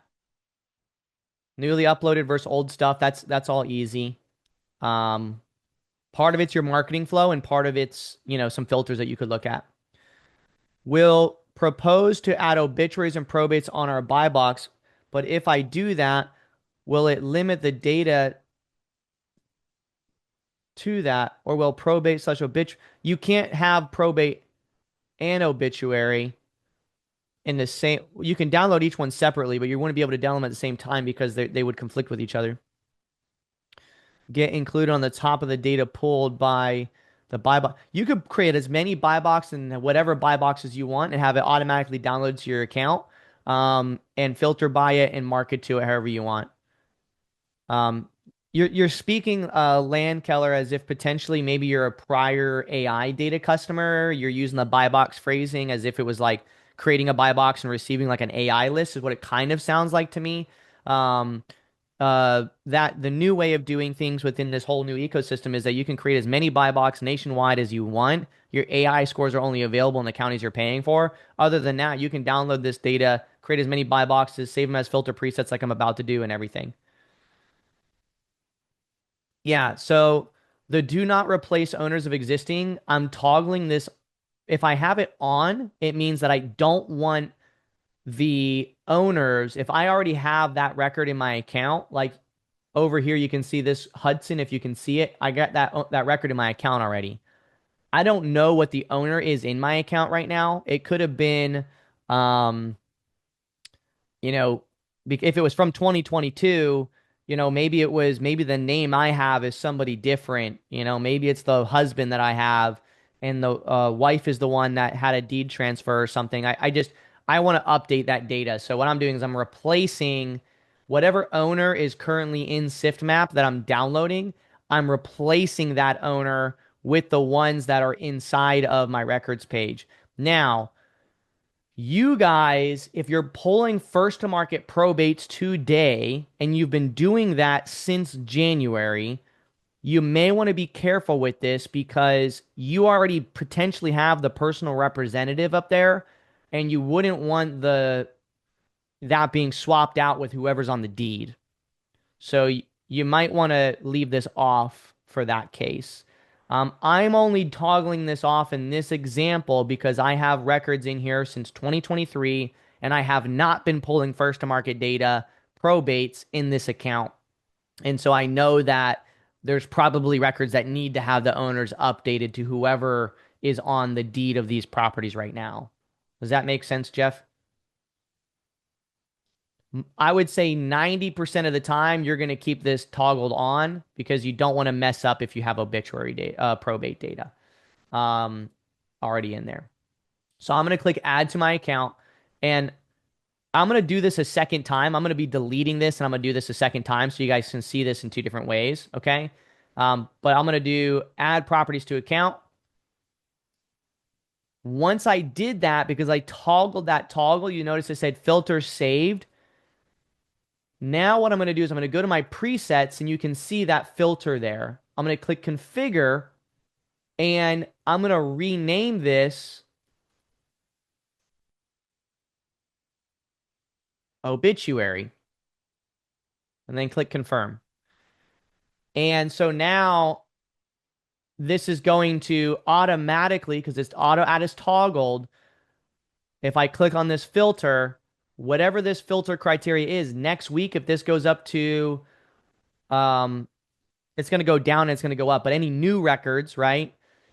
Say this goes to 112 tomorrow, for whatever reason, that one new record is going to get automatically downloaded to my account.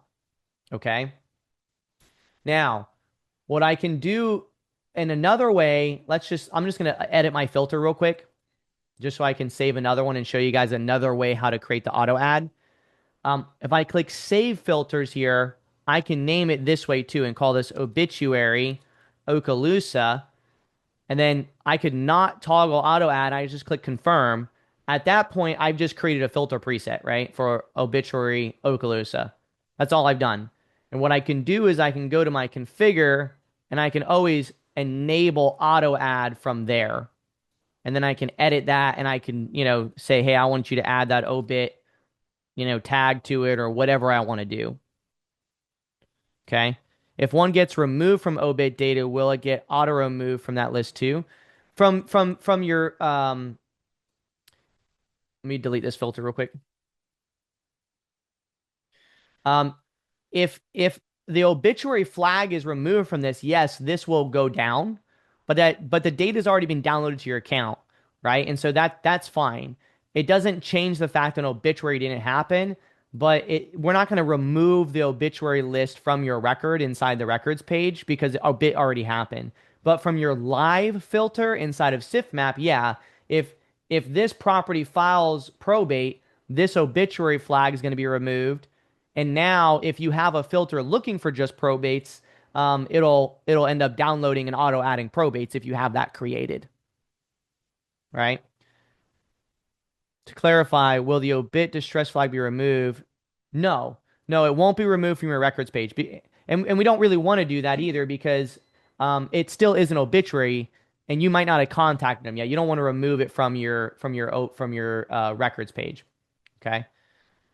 Yeah. Now, I will say this here in the future, all of these lists that are automatically being added to your records, right now inside of Sift, you have your list and tags, and we're adding our system list to your lists.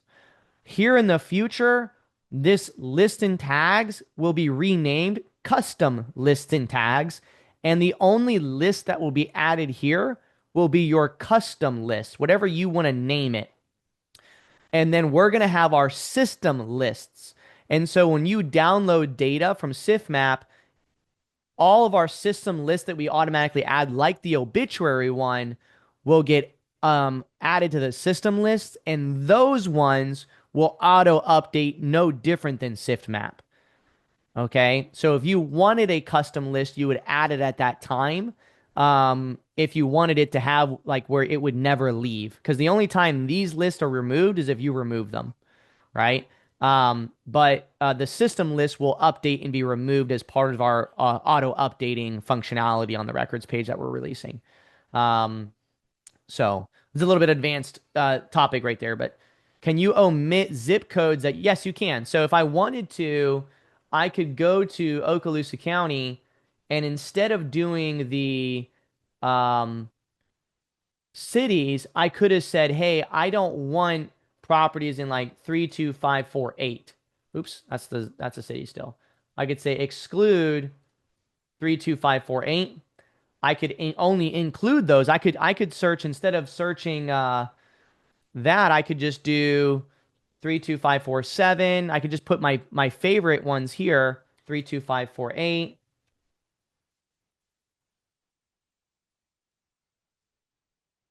I could put my favorite zip codes. I could even say, hey, I only want a specific neighborhood in those zip codes. So I can say I only want Cinco Bayou, which is a really perfect neighborhood in Fort Walton Beach, and it's going to give me all the properties in Cinco Bayou, and I could farm just the obituaries since, January in just that area if I wanted to.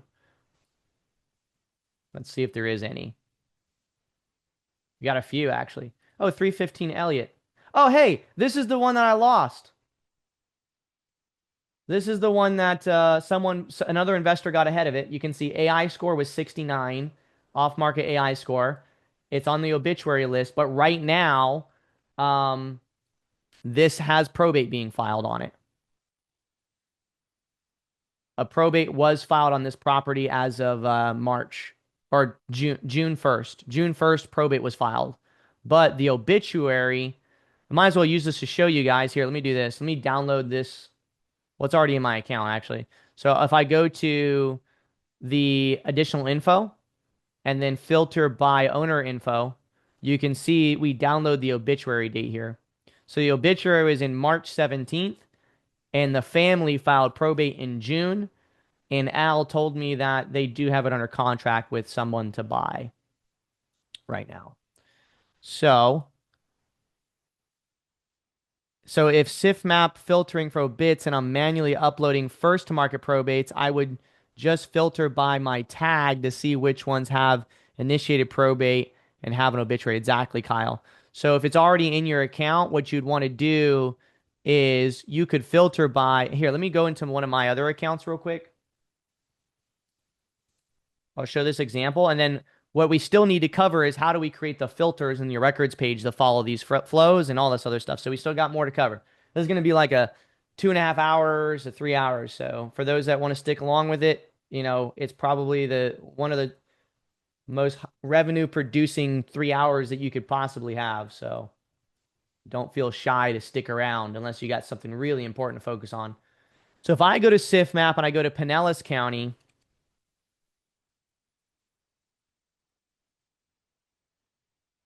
all right. And then let's filter by obituary since January.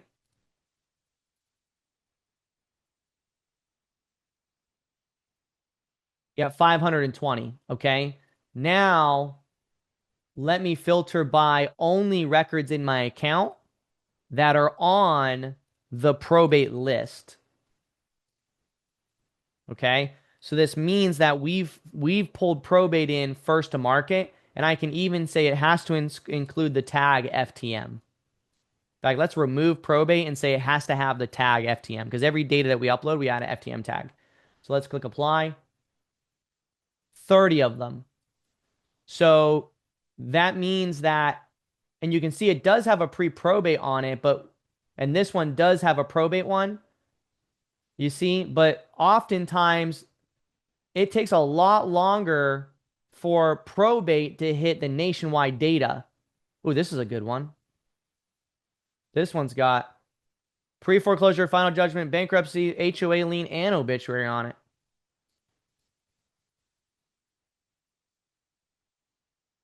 I'm just curious to see if this is a lead or anything. Ah, it's already. So we got a hold of them and it's listed. We got a hold of them during the first to market on the foreclosure though, not the death. So does that make sense to what I just did to everybody? How first FTM stands for first to market. It basically means that we're pulling probates from the county on a daily basis. So we search the county. We have a whole training in the academy on this. It's the first to market challenge if you want to learn how to do that. But I want you guys to look at that. I'm filing since, look at the math on it. It was 520 obituaries since January only.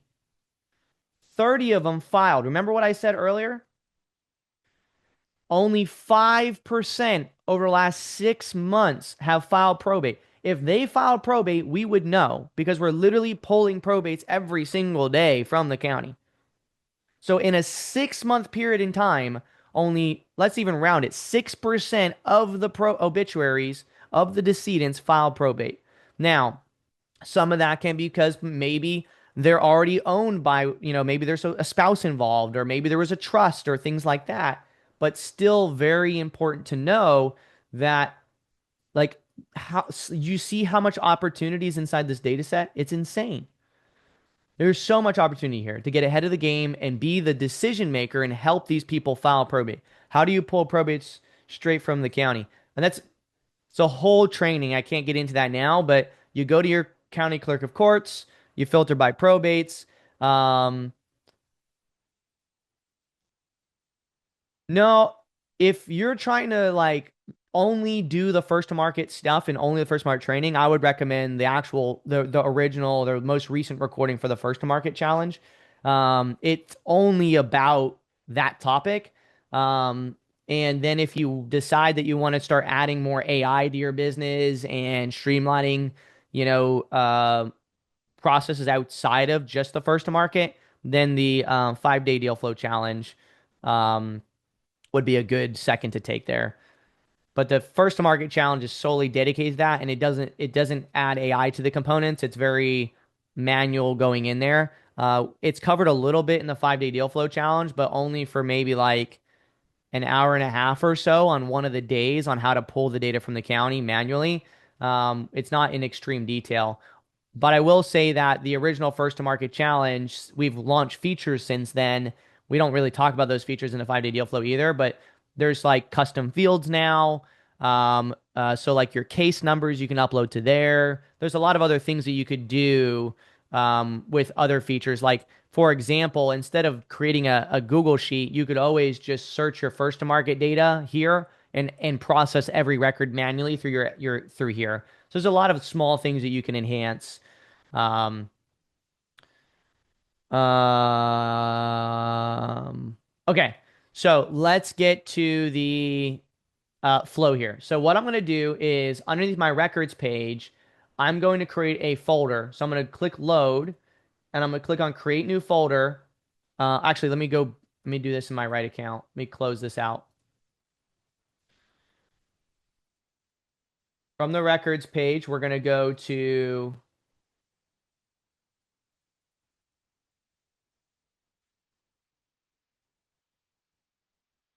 we're gonna go to our filter records. I'm gonna go to load. I'm gonna create a new folder, and I'm gonna call it FTM Obituary. Okay. I'm gonna click create, and now I've created a folder to put all of my flow into. Right. So I'm gonna create a marketing flow underneath the FTM Obituary folder. All right. And so to do this, I'm going to go ahead and reset that obituary list by filtering by the tags. I don't want you guys to really care about what I'm doing here, but if I filter by those, you'll see that some of these already have phone numbers. I'm just going to select all of these records and I'm going to do manage and I'm just going to reset them. So I don't really care what the status is of these records or anything like that. So I'm going to go property status default and I'm just going to reset these because I want to make sure that the flow happens and properly for you guys. I'm going to delete the phone numbers on these records, and then I'm going to also last skip trace date, just keep it at never. All right, so that's going to basically just reset these records to 100% brand new. It's going to remove the statuses and delete the phone numbers and all that good stuff. Okay. All right. So my first filter, I'm going to go to all lists and I'm going to select it. I'm going to search obituary in my lists because it automatically added it. And so I want to make sure I'm filtering by all the records with the obituary list. That's going to give me essentially those 95 properties we have downloaded. Okay. So it's going to continue to bring those in. I'm going to go to parameters and others. And I'm going to say numbers no. And I'm going to do skip trace no. Okay. So this is going to give me now records that are under the obituary list that do not have phone numbers and have never been skip traced. Okay.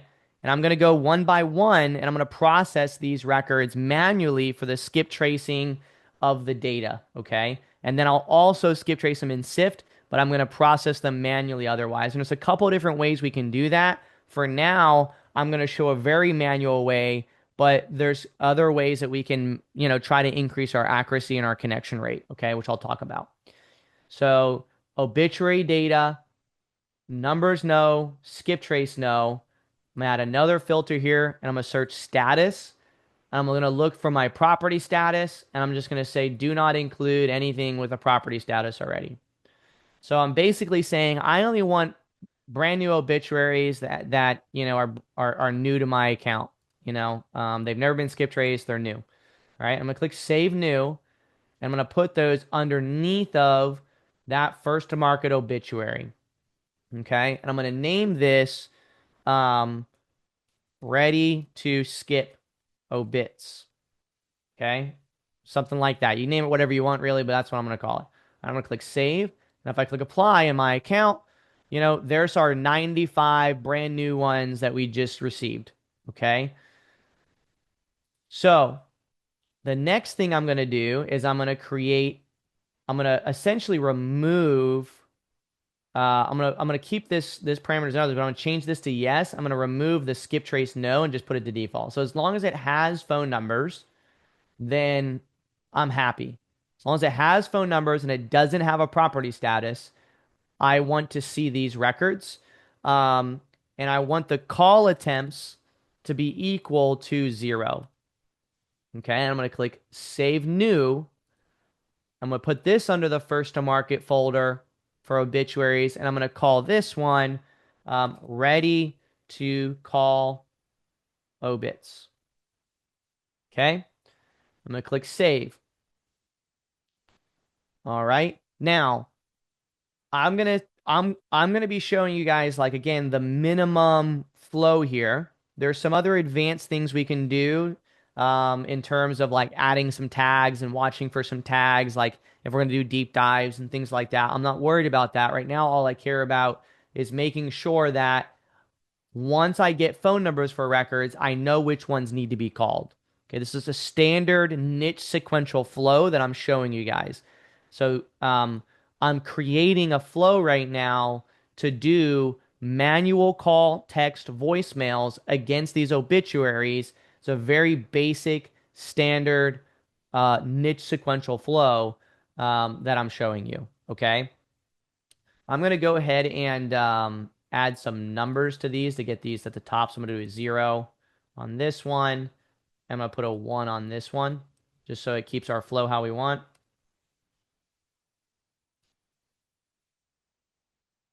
Jonas, if you're still here, we're going to run over your meeting. All right, so now those will refresh. So if I reload that, people hopping in and out like crazy. Okay. My golly. Okay. I should have gave someone a second co-host. So now you can see I have my ready to skip obit and I have my ready to call obit. Now I'm going to go into my obits for ready to call, and all I'm going to do is I'm going to say, okay, attempt 1, and I'm going to save a new one. I'm going to put it under my my FTM obit, and I'm going to call this call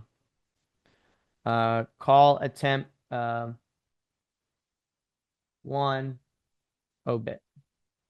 Okay, save that one. I'm gonna control A and copy that,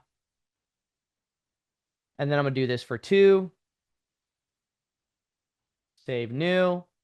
We're gonna put it underneath the folder, and we're gonna put 2. Save, and we're gonna do 3. Okay. Save new, and then we're gonna put 3. Okay, and so what we're doing here, if I clear my filters out and I load it again, you can see I have my ready to call obits or ready to skip obits, my call attempt 1. Oops, I put a oopsies.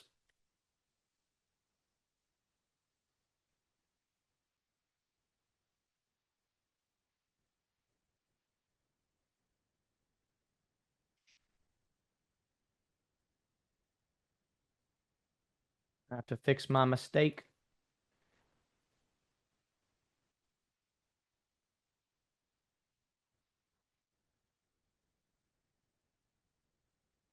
I see there's like questions and things. I'm just don't want to get distracted from my train of thought here, so I'm just pressing on here. We'll look at all the questions, don't worry. Okay, so now what we have here is we have ready to skip trace, ready to call, attempt 1, attempt 2, attempt 3. So that's 4 total calling attempts, right? So when I do my ready to call, I'm going to call those people. I'm going to increment my call attempt. That's going to put it under 1, and then 2, and then 3. So it's 4 total attempts. So when I get done calling through all of these attempts, I'm going to have 4 call attempts on a record. Okay. Now, depending on your budget, you have 2 decisions. You either send your direct mail at the beginning right away, or you send it once it hits 4 attempts. Okay. You also have deep diving that you could do here, where after you call through it, the 4 attempts, now, if it's in specific locations like the ones that were in Cinco Bayou, maybe I would then do deep diving, which would be me searching relatives on Facebook and really getting a hold of people. Okay. What I recommend is something like this. So we can keep it within this same folder. And I'm going to show you, and I'm going to assume that some people are going to try to reach the relatives first and then send mail so they can send mail cheaper. Okay. And I also have to update these with another status in a second for the property statuses. I forgot, but we'll get back to that. Okay. Actually, let's just do that now. So once you call a record, these ones need to include follow-up. I'm going to go through this in a minute, but don't worry about it because I'll get through it. Just know that we're going to include only ones with follow-up. I'm going to do that here too. I'm going to explain. We're going to go through a record. I'm going to explain what that means. So don't worry about it. Just know that we want follow-up on these records. For any of our first to market people, you know what that means. You could call it any status, but essentially it's like, hey, I'm trying to call this person. Okay. All right. Compared to our ready to call, we don't want those to have a status already. All right. Okay. So at this point, we have our very standard flow to go from non-skip traced all the way down the 4 attempts. If that's all you focused on with what I'm about to show you, you will get deals. But there is deep prospecting, and there is um, a, the direct mail side of it. So I want to make sure we cover the direct mail side. I'm not going to worry about the deep diving aspect of it right now in this training. So I'm just going to select this call attempts 3. I'm going to say as long as it has 4 or more attempts, and then I'm going to go down to direct mail. And as long as my direct mail attempts are equal to 0, now this, I don't care about whether it has phone numbers or not. Then I'm going to save new. Oh, there's a couple things else I want here. I want to make sure that um, I need to add back in parameters and others. I want to make sure that my mailing is not vacant. Vacant mailing, no. Okay. And then save that as a new. And we're going to call it 5.obit ready for mail. Okay. Now, again, what I'm doing here is I'm saying I want to call. Dang it, I didn't put it in the folder. Hold on. I want to call through these people at least, 4 times before I send mail. I'm sending mail right away. Okay. I'm not going to wait until they call. So it's up to you what you do there. Obviously, if you have, let's just say you end up getting around a 15% contact rate on 95 people, that's 15 people that you would reach. That's going to save you like 7 or let's just say 14. Let's just say it saves you $15 if it's $1 per like letter. Let's say it saves you $15 by waiting until you and only mailing people that you haven't gone on the call with, right? If you haven't reached them yet, then you're still going to send mail. It's up to you if you do that or don't do that. Out of curiosity, who here would rather mail people in the first week, and who here would rather wait and mail only the people they haven't contacted after they've made their call attempts through? Just out of curiosity.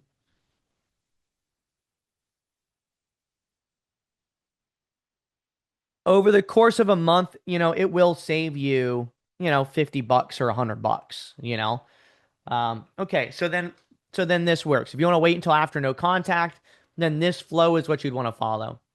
Okay, and we're going to go through the whole flow once I finish building the flow. Right now, we're just building the flow. Okay.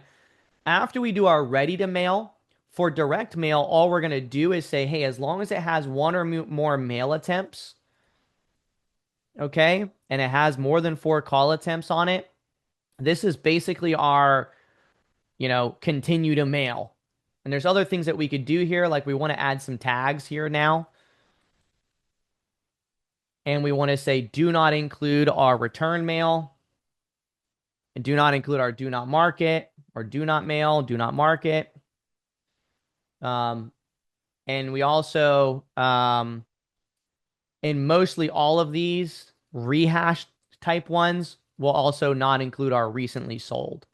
Okay, which is a filter that I teach inside of the market analysis training. Okay, so now what I'm going to do is I'm going to save this. And well, there's one more thing I actually need to do. I need to do last mail date. So this is if you're sending mail through our platform only. You have your mail last direct mailed. Okay.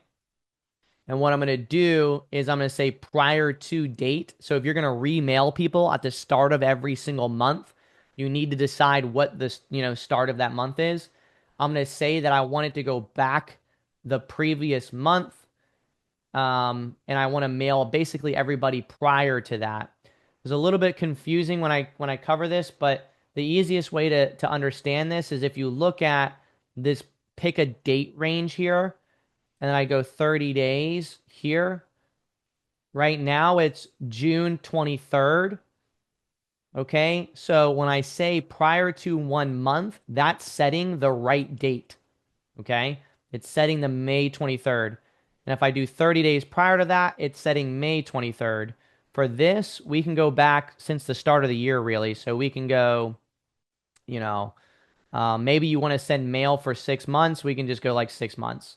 All right. So that's going to say, hey, I want to make sure I'm mailing anybody who I sent mail between November 23rd and May 23rd, but not sent. I don't want to send mail to anybody that I sent mail in the last 30 days. I don't want to accidentally resend mail to the same people in the same 30-day window. Does that make sense? You could go quarterly if you wanted to, but I say monthly is the appropriate thing here. You can also use tags for this. You can do your own process, but for our rehash campaigns for direct mail, this is what we do. You go back 30 days, out 6 months, and then we're going to remail those people over and over for 6 months. Okay, so we're going to click Save New. This is going to be 6.obit mail rehash. You can call rehash whatever you want. To me, that just means we're like remarketing to them people that we haven't reached yet. And then we'll click save. And so at this point, we have everybody who we've called through 4 times. We're going to send them mail, and then we're going to resend mail monthly, right? And what I might want to do is, for the sake of my brain, I might, add monthly to that so that I know that that's a monthly due date. And I might even say, first, if I have enough room here. So I know on the first of every month, I'm going to send this mail. And so when we're talking about building an SOP and doing operational role playing in our business, these filters are your SOP. And so what you would do is you could do a video, like a Loom video, and you could explain exactly what I'm explaining right now on your obituary process. You go to SIFMap, you say, here's our filter.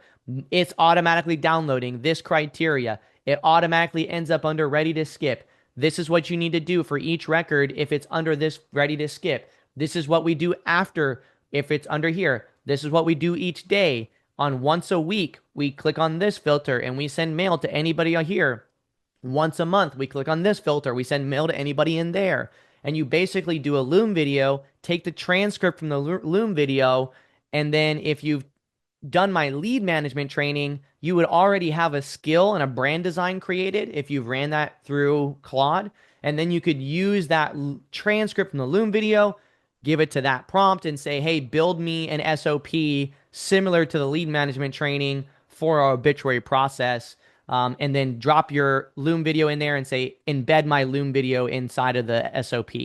And then you can have a very dialed in, something that's scalable, and you can make changes and adjust it over time. Okay. Just as a quick, note about that. All right. So, the only thing we don't have in here right now is the rehash for the call attempts, and our deep dives. So I'm just going to talk about that very briefly. So let's just say it has more than 4 call attempts on it.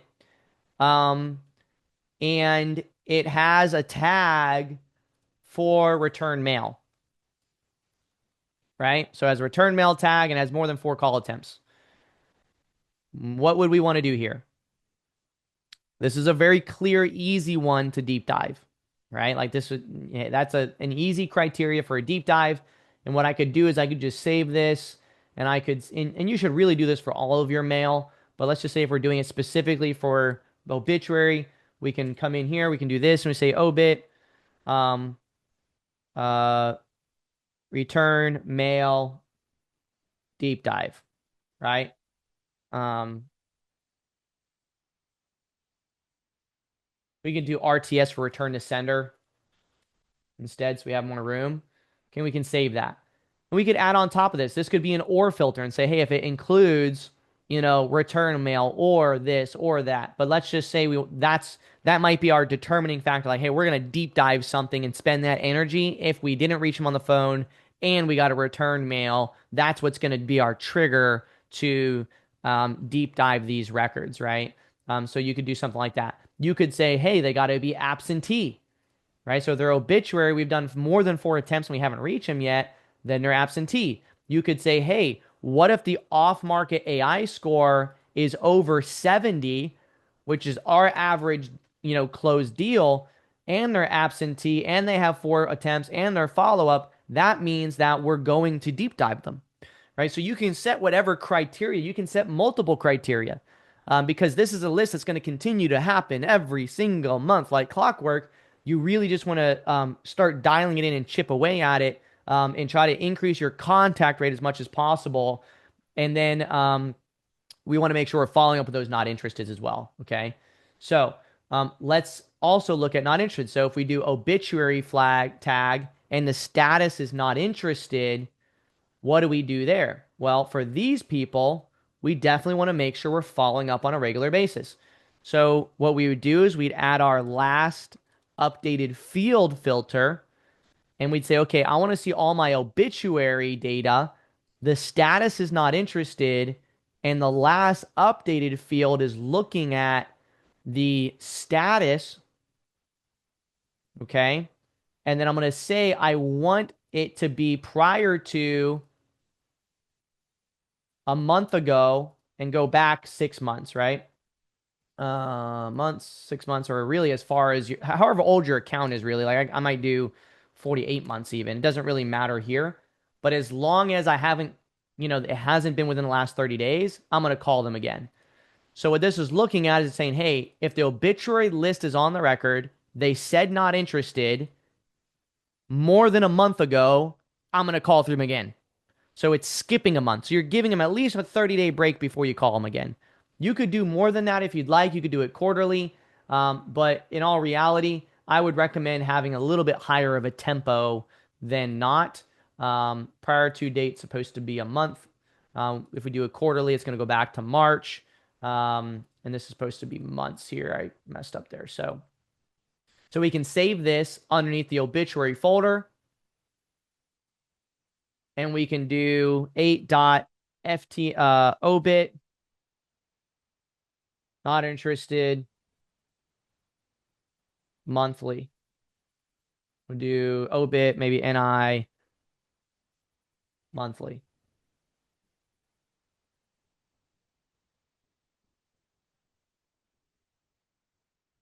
Let's do monthly obit rehash.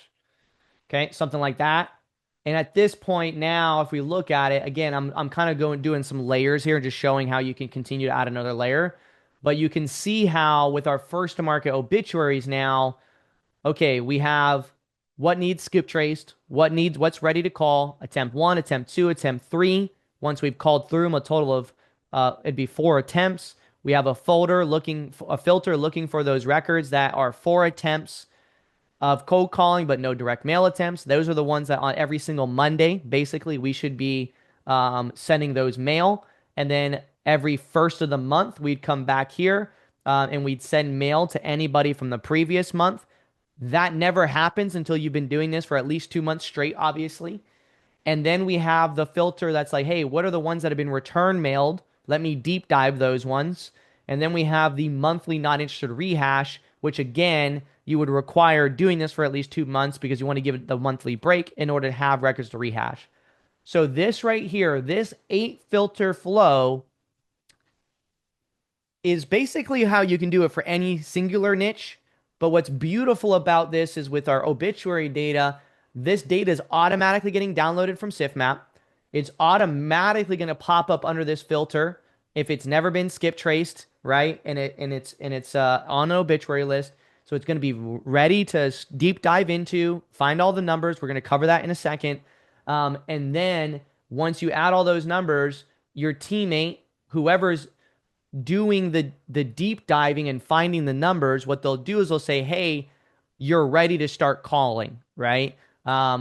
Your callers always start from the bottom to the top. So you would call all your attempt threes, your attempt twos, then your attempt ones, and you wouldn't call your ready to calls until your data person has finished processing the ready to skips, right? So you want to make sure ready to skip is empty every single day. Once it's empty, then your caller will call through the ready to calls. But before they do those, they're always calling three, two, and then one. The reason you call three, two, and then one is because if you call attempt ones first, before you call your attempt twos, what happens is you've taken, let's just say, 5 records that are now attempt twos, but they're mixed in with your attempt twos, and some of those attempt twos need their third attempt, and it gets confusing. So you start from the bottom to the top, just like a Kanban board. Okay, does that make sense?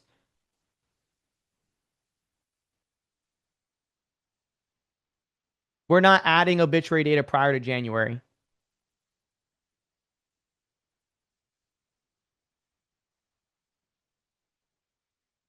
Most likely not. It's too hard to make it accurate, Jeff. We started doing it in January and building the data set, and so that's why we don't want to go before that because we wanted to maintain accuracy. If only 6% of obituary data files probates, wouldn't it be more time effective to not pull probates? Yes, Simon. It's a chance. But like I've mentioned earlier, remember that um, people file probate a year after the obituary. And that 6% number, that was just within the first 6 months, right? Um, what we know as a general base, just in the in from attorneys and what they've shared with us, 30% of people that pass away that own a property file for probate. I mean, I might need to get a water here in a second. Um, I got that like tickle in the throat that makes your eyes water. It's annoying. Um, the call attempts folders will be updated with the dialer that is integrated. No, so in this case, we're manually doing this. We're not you don't want to use a bulk dialer for this data set. You want to do click to call. You're gonna do the niche sequential process, which I'll show. We're gonna show that in just a minute. We're gonna go through a flow here. If only 6% of obituary data files probate, yeah, we're gonna answer that. After no contact, probably after no contact. First, I'm gonna see where that question is. I thought this meeting started at 12 p.m. Central. No, it starts at 10 Central, I think it was. It's 11 Eastern. Um, I don't know where you've seen the other one. Maybe it was something on Facebook that was wrong. Or you might have looked at the previous one that I did, the first obit training on Facebook. Okay, me too, written letters. Okay, so I'll continue. So this is a really dialed in flow. Like people are not this good. If the 100 people that are in here right now, okay, like the chance that the even if you just take this and apply it to any other first market flow, because this is basically a first market flow, but it's with obituary data, and the obituary data is within SIFMap, right? Um, yeah, the recording will be in there. We'll have to flick in the nose whoever did the wrong date on Facebook. Verbally flick. Setting this up today. Appreciate your brains out 100%. So all right, let's get into how to actually find the phone numbers, eh? Again, we're what? 11, 12. We're 2.5 hours in. We're gonna go for another probably 30 minutes here to be able to really finish this out. All right.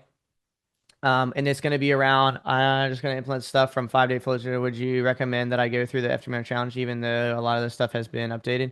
Yeah, the FTM challenge is like, it's never going to hurt going through that first to market challenge. It doesn't matter how updated anything ever becomes, because even if you only follow what was in that, what's in that first to market challenge, like you'll be successful. It's just that we've done other things that allow you to do it easier. And as long as you know that we have custom fields and you use some of your like business savviness, you'd be like, oh, well, instead of uploading that as a tag, I could just use a custom field, right? Um, at some point, I think what I'll probably do is I'll do an updated first to market challenge in general, where it's just the challenge and it's just kind of implementing some of the new features and processes to the equation. Because that strategy really deserves its own 5 days, truly. Okay, so um, let me show you guys what it looks like when a new record is added to an account through the auto add real fast. To do that, I need to open back up the other account really quick. I want to make sure you guys see what that looks like. And then we're going to do the hitting the other people. Or, I'm sorry, the skip tracing ideology. All right. So let me make sure sensitivity mode is on here. Boom, boom, boom, boom, boom. All right. So if I go to SIF map and I go to my presets and I click on configure, you can see like Duval County obituary data. I started this on the 12th. I haven't added, I haven't updated it, right? We look at AI scores, nothing there. But if I go down to my Hillsbury recently sold, you can see 27 properties added June 18th, 2026, right? And so on June 18th, these properties sold. On the 15th, those ones sold. On the 19th, those ones, or on the 19th sold on the on the 18th of in Pinellas, right? And so this is what it looks like. So you can see once it's added. So once we push an update, if there's records that match the criteria, it'll pop up like this. So you could always click view records to see the records page on those, but there's other ways to do that as well. Like if you only wanted to see records that were downloaded in that moment, and you could do this if you upload data too, you have an upload activity filter. You can click on upload activity, and then you can select from that to look at those records auto added. So you can see these were auto added. These ones I downloaded from SIFMap, but these ones were auto. So these 27 auto right here, if I click apply, these are records that sold, right? That are auto downloaded. These are the ones from Hillsborough. And you see one of them was a lead, one of them was listed already. 3 of them we were trying to get a hold of, first to market. That's the follow-up statuses here. And a bunch of them we didn't even skip trace. Um, it's all data that has sold, okay? Um, so it'll look the same way for the obituary. But the cool thing is you don't really have to worry about that, because what you can do is you can just, because we created the filter that we created, they're going to automatically end up underneath of this very first filter. It doesn't matter if there was old stuff in there or new stuff in there. All that really matters is that they have not been skip traced, and they are obituary records. Now, you could do an obituary filter for your last obituary date, and you could add that in here, and you could say, hey, I only want obituaries dates since like, the 15th, from the last week, basically. You could do that as well, but I think that's kind of overdoing it. I think that all that matters is if there's obituaries since January, we want to try to get a hold of everybody, and then we want to work the new obituaries that come in on a weekly basis. Okay. That's the most important thing. Okay. So our time was not wrong. The thumbnail and the event time was 10 Central. You probably saw the previous Facebook event. Yep. So we don't have to flick the person in the nose virtually. We got to flick our own brains in the nose. Um, Yeah. Okay. So, what we're gonna do is we're gonna go to the records page. We're gonna go to load. We're gonna go to first market obituaries, ready to skip trace, click apply. Eh,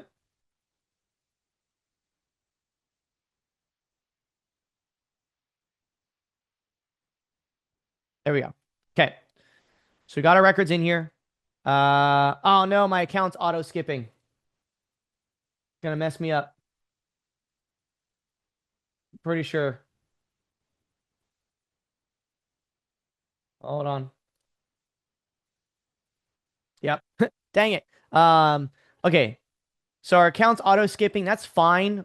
Let's use this as an example and then we'll kind of go to the next thing. Um, so when we do auto skipping, it's like sometimes conveniences mess you up. Maybe I missed it, but why did you? I'm gonna cover that right now.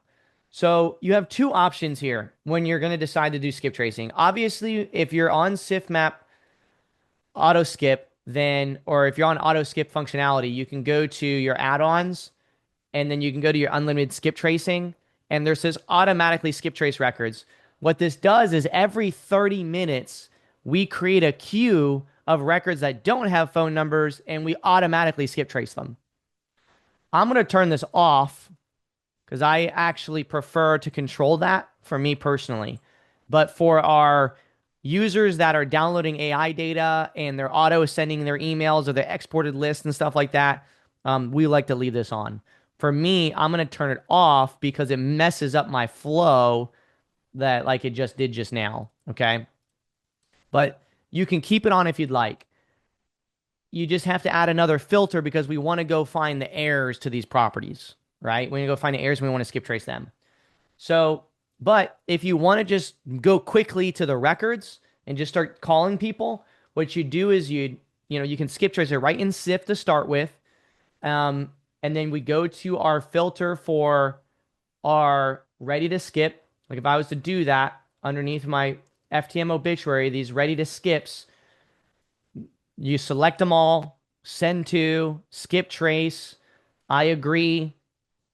It's going to add the REISIF skip tag on it and click skip trace. Okay, and so now I have a process running to skip trace all those, even though it's probably already happening right now, honestly, because of the auto skip.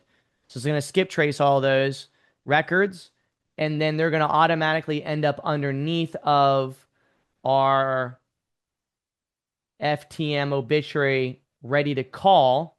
Now, another thing that we could do here if we wanted to, kind of throwing an audible in here now that I think about it for the obituary process here, what we could do is we could create two levels of skip tracing if we wanted to. For our ready to call, we could say that it has to include all of our skip trace location data before we call it. So we could do something like this where we add a tag and we say that it has to include the REISIF skipped tag, and it has to include like our skip genie tag, and it has to include all those tags.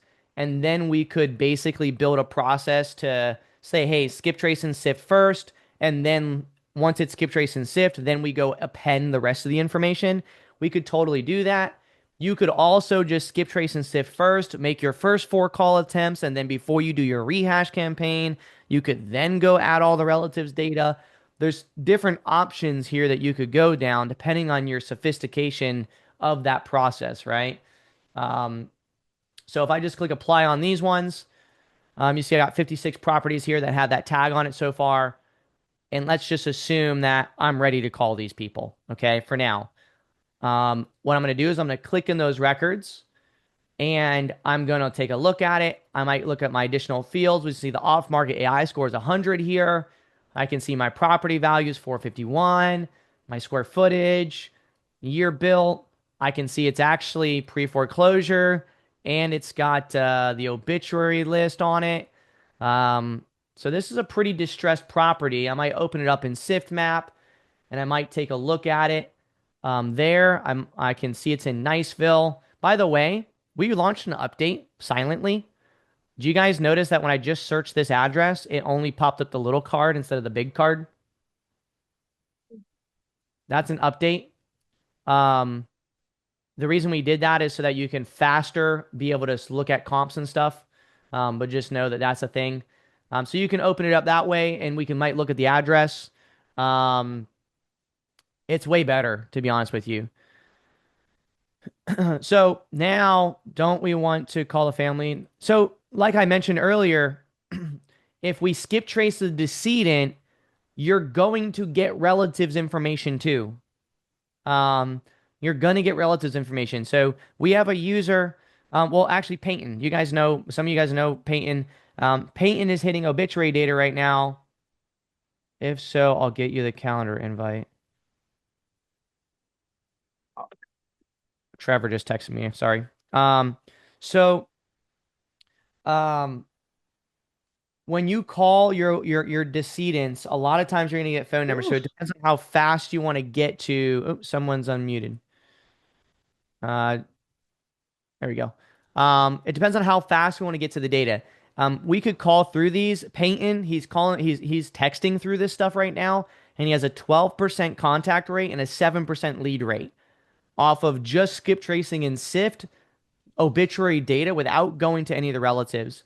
But what you want to do is I would use Smart Skip. Smart Skip's good because it's more cost effective. If you're paying for their subscription, it's more cost effective compared to Skip Genie. Also, Smart Skip is a prior user. He created Smart Skip after, I think it was after the Go No Go training or challenge or something like that. I don't know if he's still a user or not. I'm pretty sure they are, but they created Smart Skip and it's fantastic. It's the same data that's in Skip Genie, right? And you can kind of get it cheaper. So I definitely recommend supporting them and using Smart Skip. They do have some work to do on some loading times on some stuff, but well, no, it won't be sent right to Sift. I'm gonna show that. Don't worry, I'm gonna show that in a minute. So we have a record here.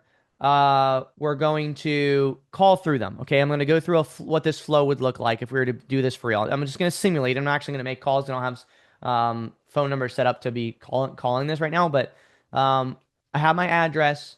I have my phone numbers. I'm going to call the first phone number. Again, right now, I don't care. Forget about whether there's relatives in here, non-relatives, or where the skip tracing is from. It doesn't matter. It just matters that there's phone numbers in here, and I'm going to make a phone call. Okay. So I open up my first record, I make my phone call, and then I update my phone status accordingly. If they don't answer, I mark it as wrong.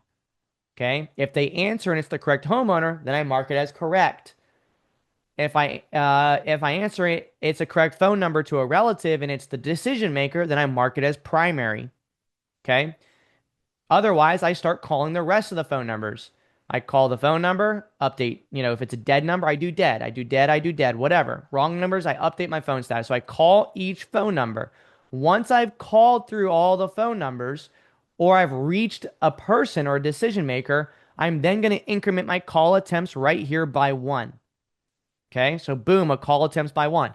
Now, how am I making these phone calls? Well, if I'm integrated with smartphone or Kixi or AirCall, Twilio, any of our integrations that are click to call integrations, when I click the phone number, it's going to start dialing it and calling it. Okay. And it's going to track it on the activity log that I made that phone call if it's one we're integrated with. If I'm not integrated with it, that's totally fine. I can still copy this phone number. I could still manually dial it from a burner phone from Walmart. I don't care how you make the dials. Okay, you're dealing with a very high value list here. The thing that will make you fail the fastest is if in the back of your mind at this very moment you're thinking, well, this seems like a little bit of work or a lot of work. I got to call each phone number. I'm not integrated. I can't afford the smartphone or Kixi or any of the dialers. I only can afford to have a burner phone from Walmart. Then call with a burner phone from Walmart. Like like you gotta do something. But the data is really amazing, so the priority should be getting in contact with the homeowners. Forget about all the other stuff. Focus on getting as many numbers as you can and calling through those numbers and updating the phone status, incrementing your call attempts. Once I've done that, if I don't reach anybody, I'm changing the status to follow up. Okay. Where are my statuses located? In your sidebar, you have a statuses page. Open that up. My nose is itchy. Scroll down to the follow-up one, which is right here. Yours may be turned off by default. Turn it on. If you don't like the name follow-up and you want a better name, then do that one. Do um marketing or in progress or whatever status you want to call it that signifies that you have attempted to call this person. You have not reached anybody yet. That's all you need. You just need to know that I'm trying to reach this person and I ain't reached him yet. That is what follow up means. Okay. The reason we add this here is so that we can um, we can visually see and we can move those records down a flow. Okay. So at this point, I'm going to pretend like this person didn't answer. This was a dead number. This was a wrong number. And this one was a dead number. So I've called all numbers. Once you call all numbers on a record, that is what creates a call attempt. A big confusion is that every dial is a call attempt. No, I am trying to attempt to contact Jeremy, or at least somebody who is aware of Jeremy's house, right? And so therefore, I need to call through all numbers on a record. That generates a call attempt. Well, after I call them, I'm going to send a text message, right? So if I call this number and it's a mobile number, I'm going to text them, okay? And then if I get a voicemail, I'm going to leave a voicemail. So I'm calling, I'm texting, I'm voicemailing manually through whether it's a physical cell phone or it's an integration through like smartphone or Kixi or any of the other integrations, or maybe you have Twilio integrated and you're texting through a Twilio number here. Whatever it is, doesn't matter as long as you understand that you need to call it, send it a text message, leave a voicemail. Once you've done that, that's one call attempt. I'm not going to go through all of the KPI tracking for this, but just know if you watch the first to market challenge, we teach, the update your KPIs for this. Every dial, every prospect, everything there, right? And I highly recommend that you go through that challenge in general if you've never done it before, because it's going to teach you a lot of those core principles, okay? We also teach that um, in the 5-day deal flow, I think, for the click to call KPI tracking. Okay.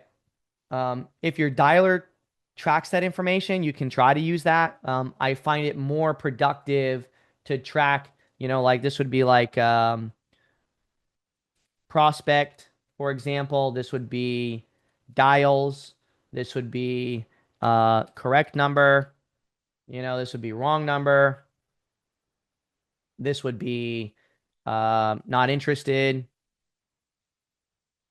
Right? And this might be new lead. And so if I have a prospect, boom, I made 5 dials.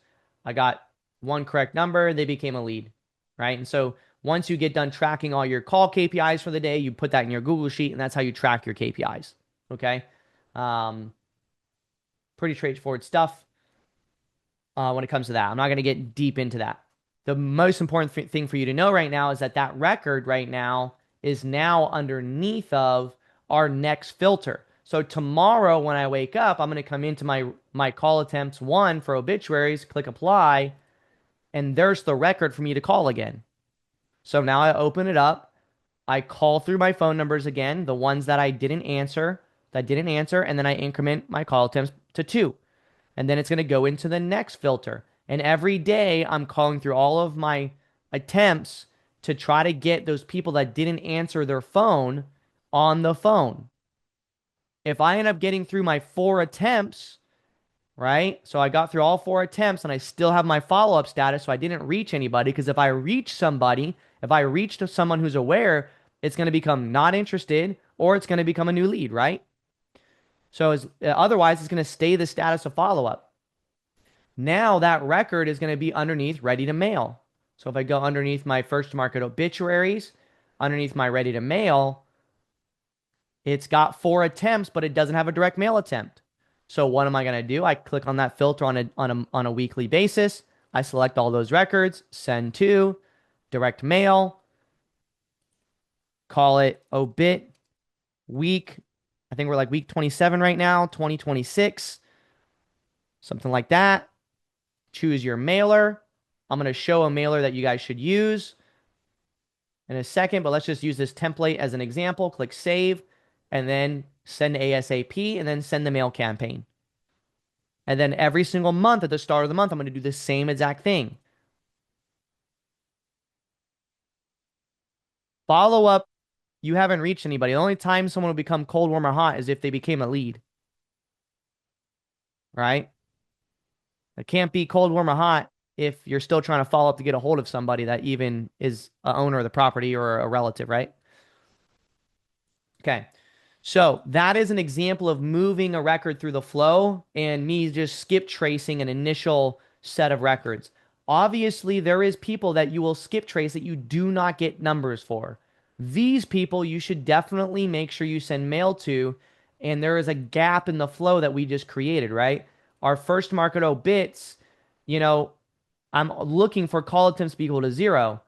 But if there's no phone numbers that I get back from my skip tracing, if I do skip tracing numbers no, skip trace yes, we got 10 records that I didn't get phone numbers back for. So that's an opportunity as well. And we might want to save this underneath of our first market obituaries to make sure those get handled. Okay. So we'll go like maybe this will be 9.obit skipped no numbers, right? And you just don't want to forget about those, okay? Because there's definitely deals in there. Because look at this. If I do AI score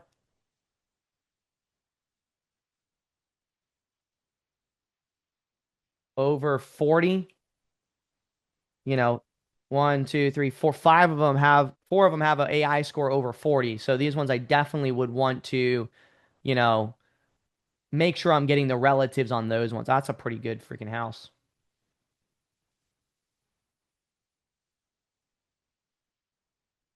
Waterfront?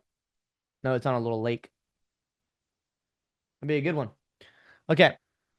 So we don't want to forget about those. Now, if we're gonna go search the obituary filings and skip trace all the relatives, then this is something that would capture that, right, automatically. But we'd want to build a more of a flow out for that. And I didn't really cover that because I'm trying to make sure that it's something people can implement right away. Just skip trace and sift, start calling right away. But we definitely want to hit relatives phone number. So let's show what that would look like if you decide to do that. So we can open up Smart Skip. And what I'm going to do is I'm going to switch to um, another account so I can actually um, do a record that is here. We're not under the subscription because we always do this in bulk. We export and then we'll upload. We manually add it after the fact, but I just want to show an example. So I need to here, here. Let me go grab an obituary record that's already needing some numbers.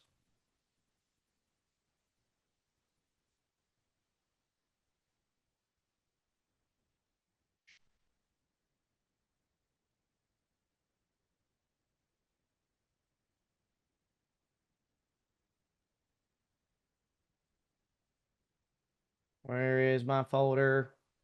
Did I log into the wrong account? Oh, right account.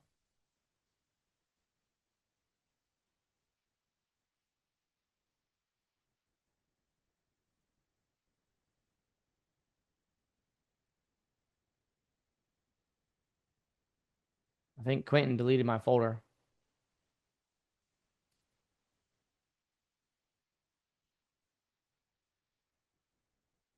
Sure does look like it.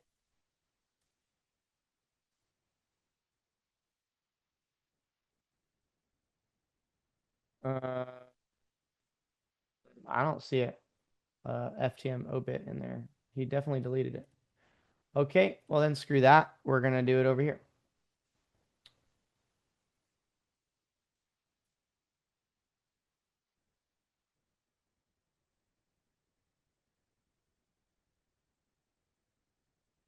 I don't know why he would do that, but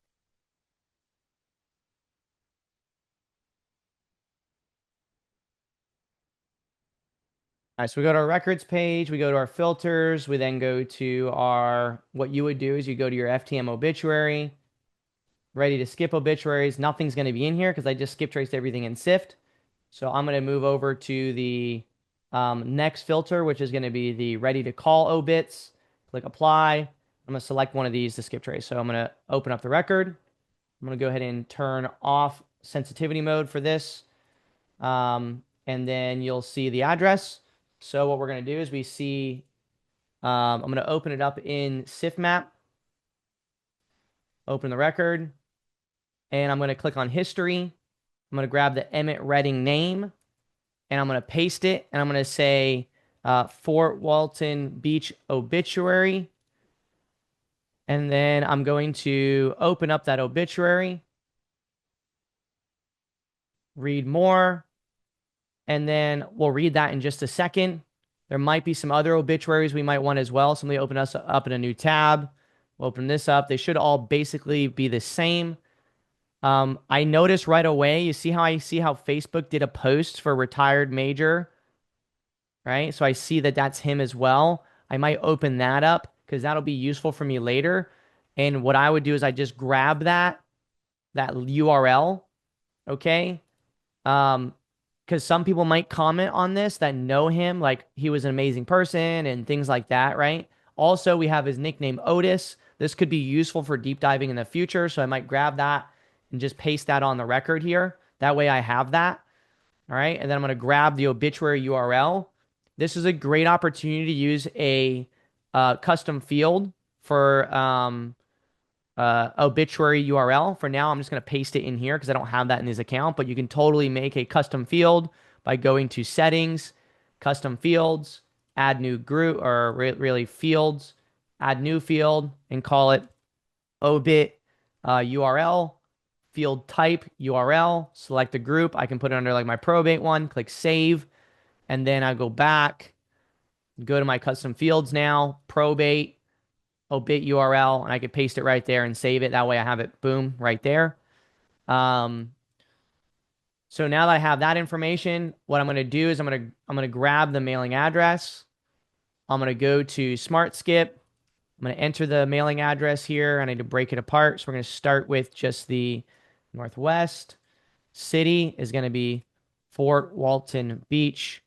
State is Florida. Zip code was 32548. Okay. We're going to add his first and last name. So we're going to do Emmett Redding. So we're going to do Emmett Redding and click search. We're going to try to get a result.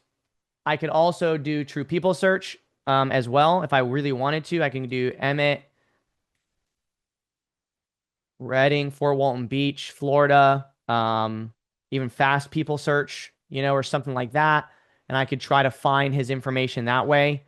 I could do true people. I definitely recommend, that's Fort Lauderdale. We don't care about that. Here, we'll just open true people this way. These places will definitely have results. So don't write them off. There's always good phone numbers. It's nice to see the overlap. So it doesn't looks I'm getting like a Dothan. Might look at the obituary and see if the obituary said he was living around Dothan at the time of passing. He said at Fort Walton Beach. Otis was born in Rhode Island, so nothing connecting him to Dothan. So I'm not super concerned about that. Dothan location. He was 87. Here he is right here. It says Dothan, but it says used to live in Fort Walton. So I think that's him. He said 87 there. And then the obituary shows he was born in 47. So 2025 minus 1947 is 78.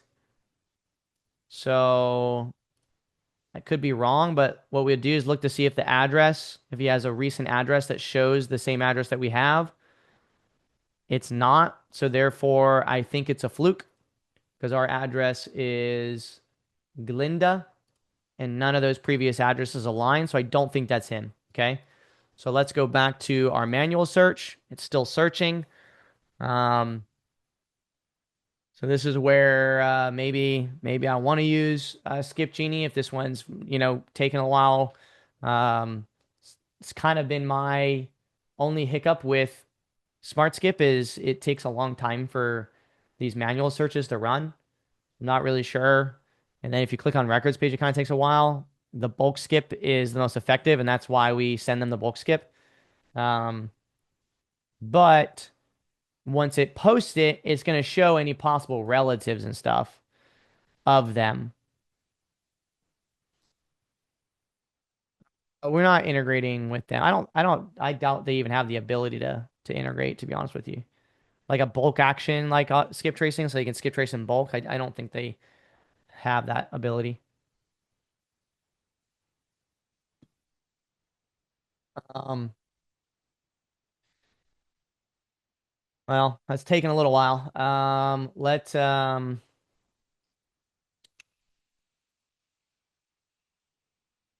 the only one I planned on showing. So, but true people search, kind of be the same thing. So let me just show what we would do once it's there. So you're going to see it's going to give you relatives. Like it's going to show like potential relatives. Oh, there we go. Finally it worked. Okay. So it shows he's deceased. So that's good. So we do see it's a deceased flag. So that's a good indicator that, okay, they are in fact deceased. We see the address is the Glinda. So that's accurate. And then we see some phone numbers. We see these ones are showing connected, but these are his potential numbers. So if we open up my records here, what I'm going to do is I'm going to put one over here on the right and one on the left. I'm going to zoom out for the sake of this. Hopefully it doesn't mess up our visuals too much. I'm going to click back to my manual search and I'm going to go ahead and I'm going to do my sensitivity mode here. And I'm just going to turn off phone numbers here. Um, Let me see. So 5879. I see that number's also in Smart Skip and it was also in Sift, right? Ours is saying disconnected. His is saying connected. I don't really care what it says or what it doesn't say. What I am going to do is I'm going to edit this. I'm going to add a Smart Skip tag because it was found in Smart Skip. Okay. So we know that that was in Smart Skip. And then we have 1332. That one's also in Smart Skip. So we're going to go ahead and edit that one. And we're going to add Smart Skip to that. Okay. So now we have Smart Skip tagged on both those numbers. And then we see we have an extra number that we don't have, which is 5915. We're going to grab that one. We're going to click add phone number. We're going to paste it in there. And it says it's a residential landline. So we're going to do landline and we're going to do Smart Skip. Now, once it populates, it'll actually show Smart Skip in that drop down. So I don't have to type it every time. Just make sure you type it the same every time if that's the case. Okay, and so now we have Smart Skip in here. We have all three numbers for the decedent. Now what we're gonna do is we're gonna look down here. We see there's these possible relative ones. We see Mary Redding. We see Jean Redding. We see Lewis Redding, and we see that they're 109. They're 104. It's a possible parent. I'm not adding their phone numbers. Mary is 79. There's a good chance that Mary is a sister, for example. We don't really know, but our obituary might tell us. So we're going to read through the obituary. Otis was born. He is survived by his son, James Redding, and his daughter, Mariana Sheldon. So these are the people we care about the most. So we're going to try to add their information first. If we don't find their information, then we're going to make sure we add everybody, right? Because we definitely, the sister might know James, but the sister isn't an heir to the property if he has sons and daughters. If there was no sons and daughters and he had a sister, then she's very potentially the heir to the estate. And so everybody is within reason here. So what I am going to do is I'm going to go to my message board here and I'm going to type James. We'll just do this. We'll do it like this. We'll copy. He was survived by James Redding, and I'm just going to do that, and then boom. Son James Redding, daughter. Okay, so do something like this.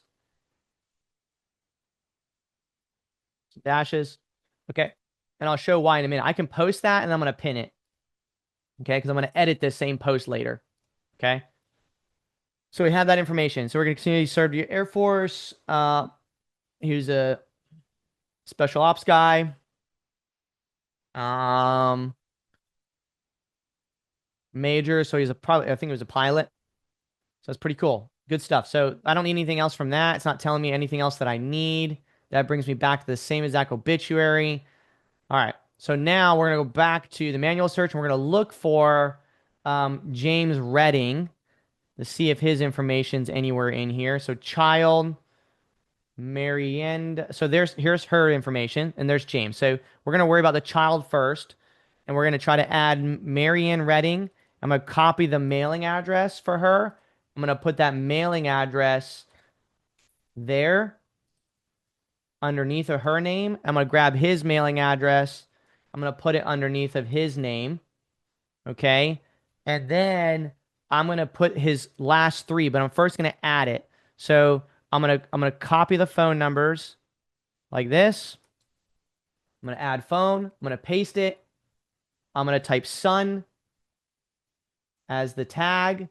And then I'm going to call this a mobile because that's what it says it is. And then click add. I'm not going to do this for every single record, but I just want you to see that. And I'm going to grab the last four. And I'm going to go like this. And I'm going to do comma. And then I'll do his other last four. So 1332. Look, that's the number we already have. 1332 was already labeled underneath of his as well. So that might be his son's number because it's popping up under him, his son. Okay. So 1332. And so what I'd do is I'd edit that one and I would say son because we think that that might be his number actually now as well since it popped up under his. And so I do 1332. I do 5879. That's another one that popped up under him. Again, it could very well be the son. It could just be a number getting mixed up. But I always put the last four under their names, 5884. And then I do the same thing for the daughter. So it'd be 1691, 2415, 8981, 5332. And then I would just save that. And I make sure I add each of those phone numbers to the record. Okay. Now, if you want to, you can also add emails. I'm not as big on that, but you could totally do that if you wanted to. So I'm going to add both of the main son and daughter because they're the ones survived. They're the rightful heirs. And then we also have other potentials, right? So we'd want to make sure we handle those. I'm not going to worry about the 81-year-olds, but this guy right here, whoever this 51-year-old is, potential child, I doubt that's the case, but maybe he has a spouse that, had a kid in the past and something like that. I don't know, but I'm going to add them in there. But if I'm going to do that, I'm just going to edit this and then I'm going to do possible because they weren't labeled inside of the obituary. I'm going to do possible heir, right? And then I'm going to put his name, there, copy it, put it here, and then I'll do the dash 3862, and then his mailing address as well. And then I'll put that information on the phone numbers just the same, right? And I'll do the same thing with the sister because I think that this Mary Redding is probably his sister. So I'll grab that. I'll put her phone numbers in there, and then the tag, it would be sister. So when we go to make our phone calls, we have both of these open, right? And all I'm doing is I'm looking at the phone number, 5879. Okay, 5879 is the son. We're going to call it, and I'm going to send a text message, and I'm going to call it, basically asking for James, right? And so that's how we build this out. And this is basically a level 1 deep prospecting. It's where we go in, we grab all potential heirs, and we try to get a hold of somebody. Then what you could do is you could, if you wanted to at the same time, this is totally preference, but you could also build a Google sheet that you add the property address. The property address for each of these mailing addresses would be Glinda. So you would do something like this. I'll just show you an example. Again, this is totally preference, but you could do something like this where you do name, first name. Inside of Sift, we're only going to mail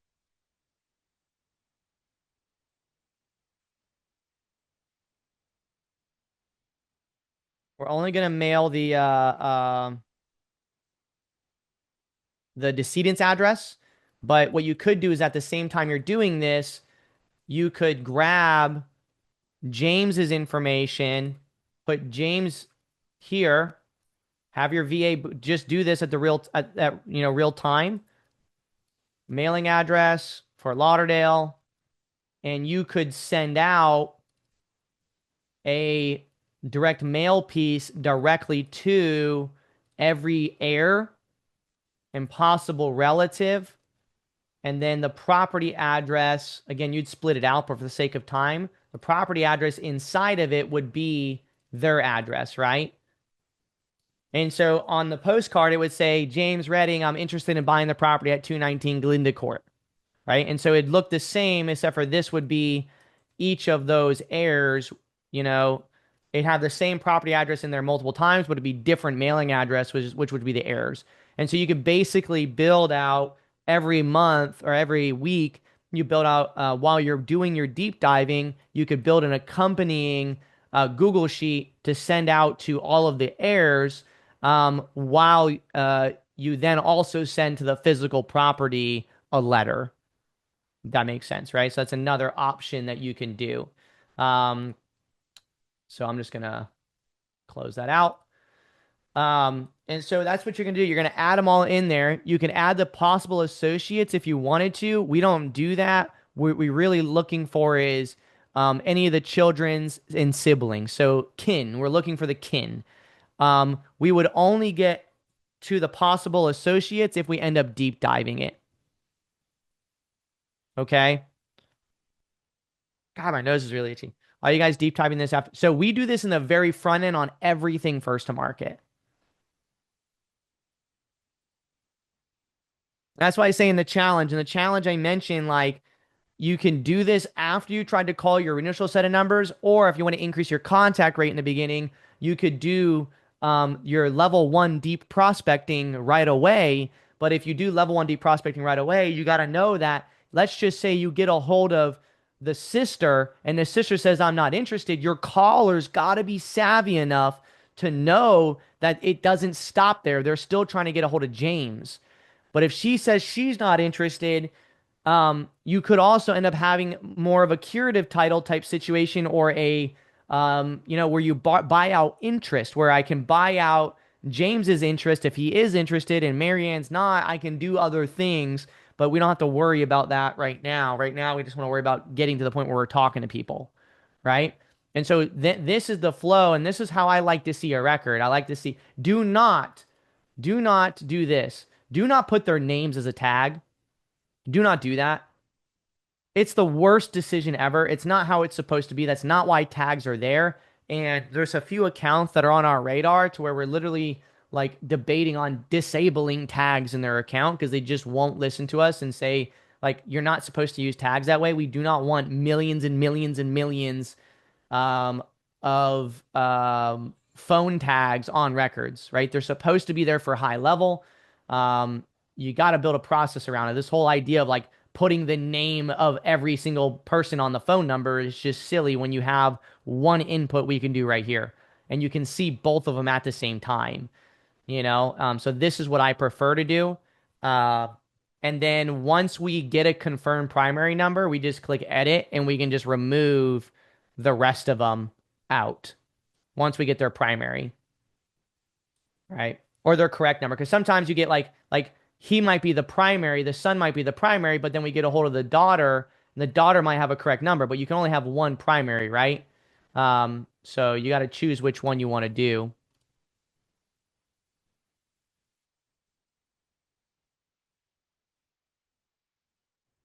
No, no, no. Don't change. Once you get a hold of one of the kids, then you can change the name and the mailing address. Once you understand what's going on, then you could change it. So if James becomes my primary decision maker at that point in time, I'm okay with changing the name. But to be honest with you, until probate's filed, we don't change the name to the PR.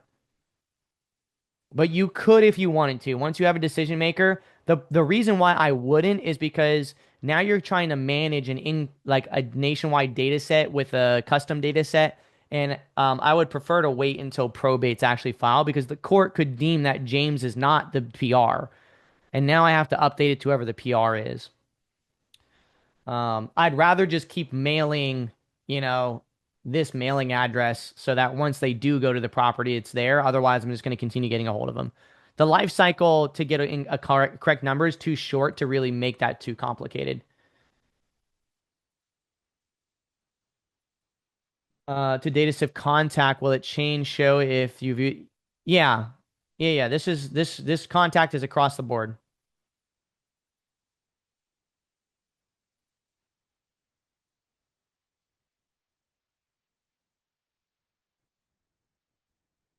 Do you send your mailer directly or do you do a separate order for probate? No, we send it through Sift. Um, if you go to skip tracing in Sift, or I'm sorry, direct mail, go to your mail designs. Um, there's a couple different designs that are available.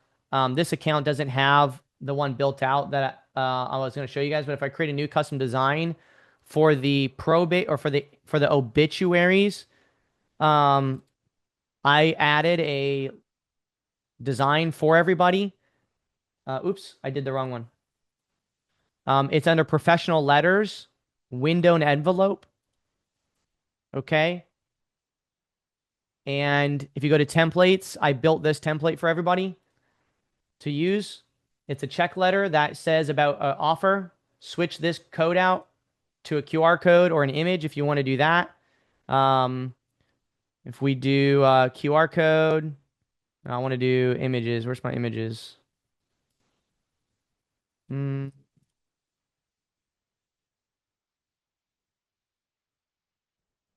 So, do something like this. On mine, I have it like that, and then I have our website again right there. Fields, website, and then here I just do this.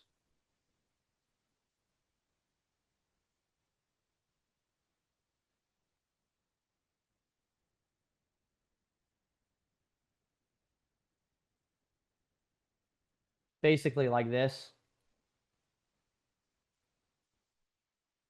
And I don't know, can I zoom in on? Here you go. So basically, it's a check letter says call us for your fair cash offer, and then change this to dear family of first name, and then you could do last name if you want.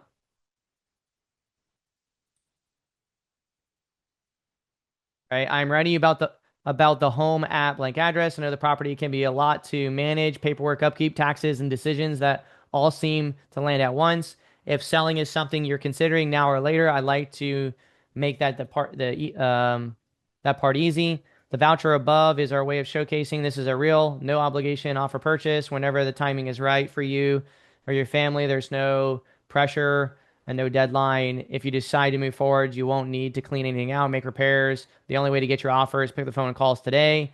We work with a limited number of properties a month. So basically this letter right here, and then you just save that.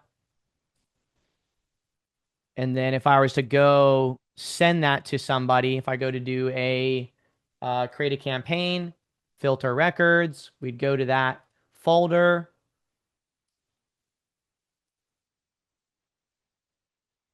select the records that are available, click next. Obit week 27, 2026 or whatever. And I would choose that template, click save mailer, and then I can download the proof right here.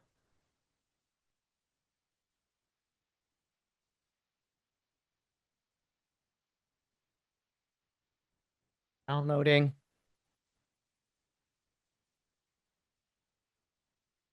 And there's my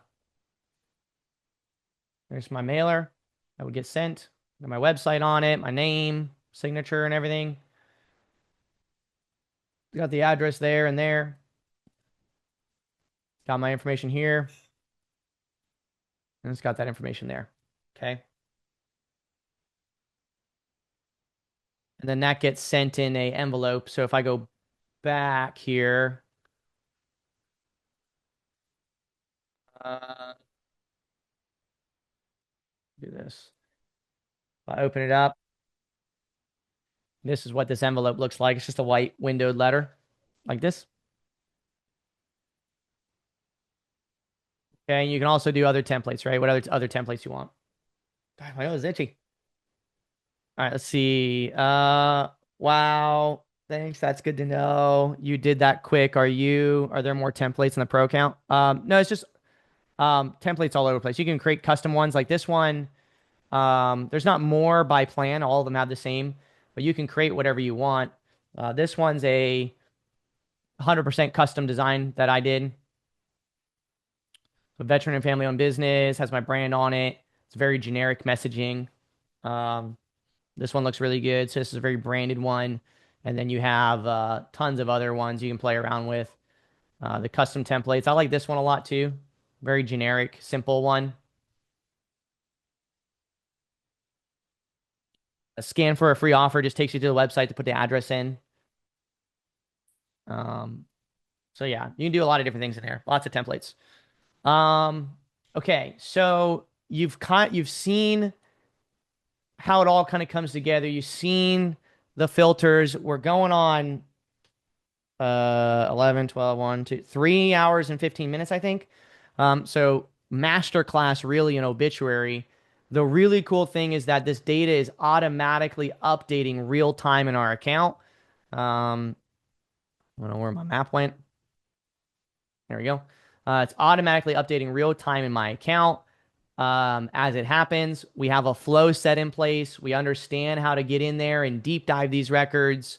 Um, you can build this process out with any data set. And the cool thing is if you're just uploading a bulk data set every single week from like your county, the process is exactly the same. It doesn't change, right? But I do recommend that you skip trace and sift, and then you also, go get all the immediate kin.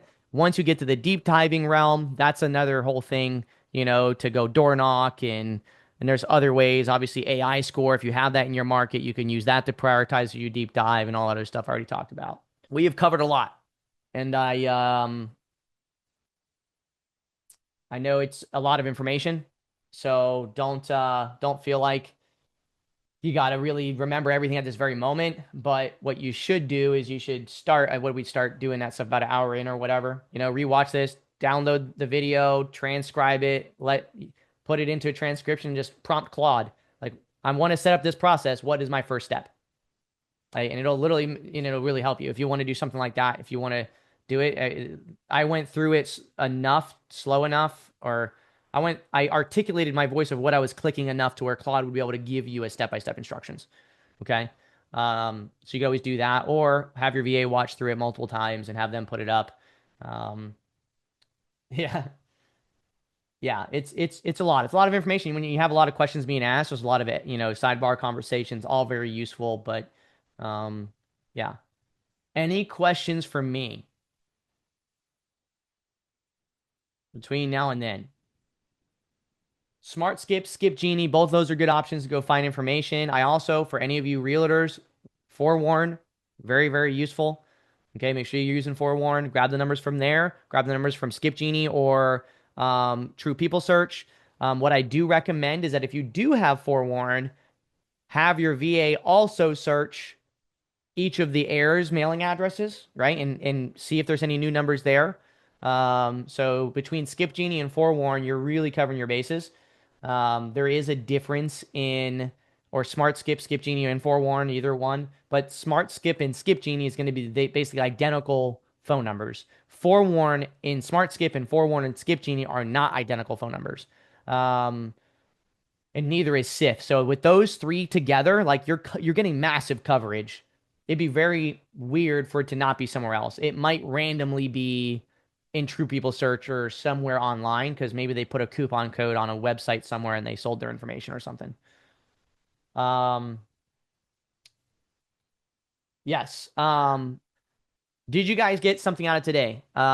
Should we have another one of these in like a month or so to see how everyone's doing? I mean, around obituary data. As we progress as a company, as users progress, you guys are going to have other insights.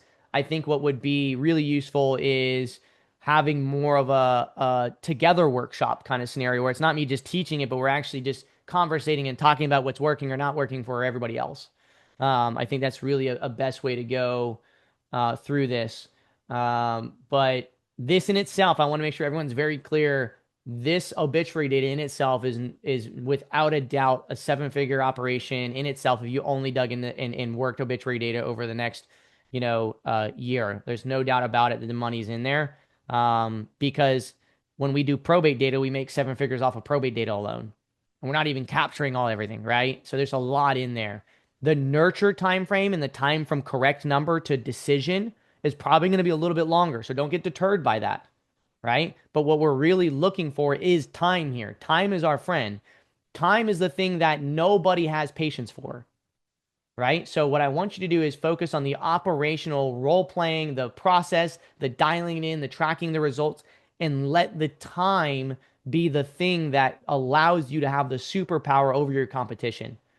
Okay. Nobody has patience in this business. And that is exactly what is your unique advantage, is because you understand and you have the mental know-how to say, like, well, it makes sense that these people aren't going to just sell tomorrow. But I know because all probates basically sell after 90 days, for the most part, at least 50% of them at minimum. uh, I know that if 70% don't file probate, and I know that tax delinquency and heirs of is biggest deal spreads, like I know there's a ton of money in here. I'm just going to slowly chip away at it. And I know nobody else is going to be willing to learn the information and build the process.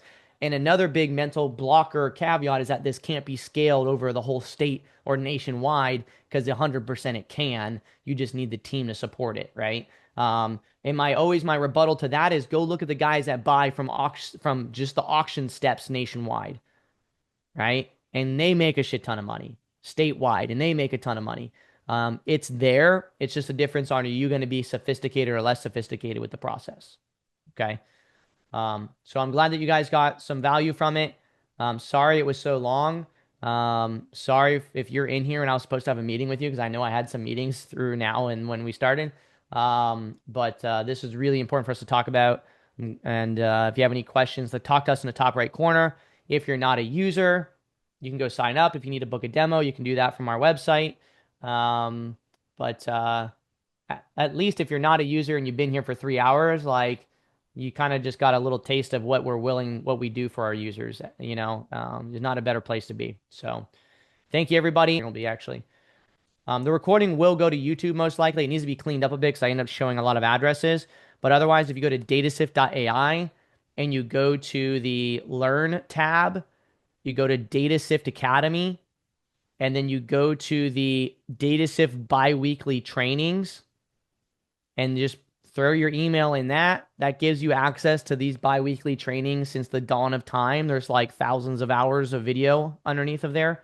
So maybe just start with one, obviously. But that's how you'll find this one. It'll be posted there. Okay. All right, y'all. Have a wonderful rest of your week. Thank you all so much. If you're going to be in Orlando for Logan Fulmer's event, look forward to seeing you guys there. So make sure you come find me, or I'll find you. And have a wonderful rest of your week. See ya.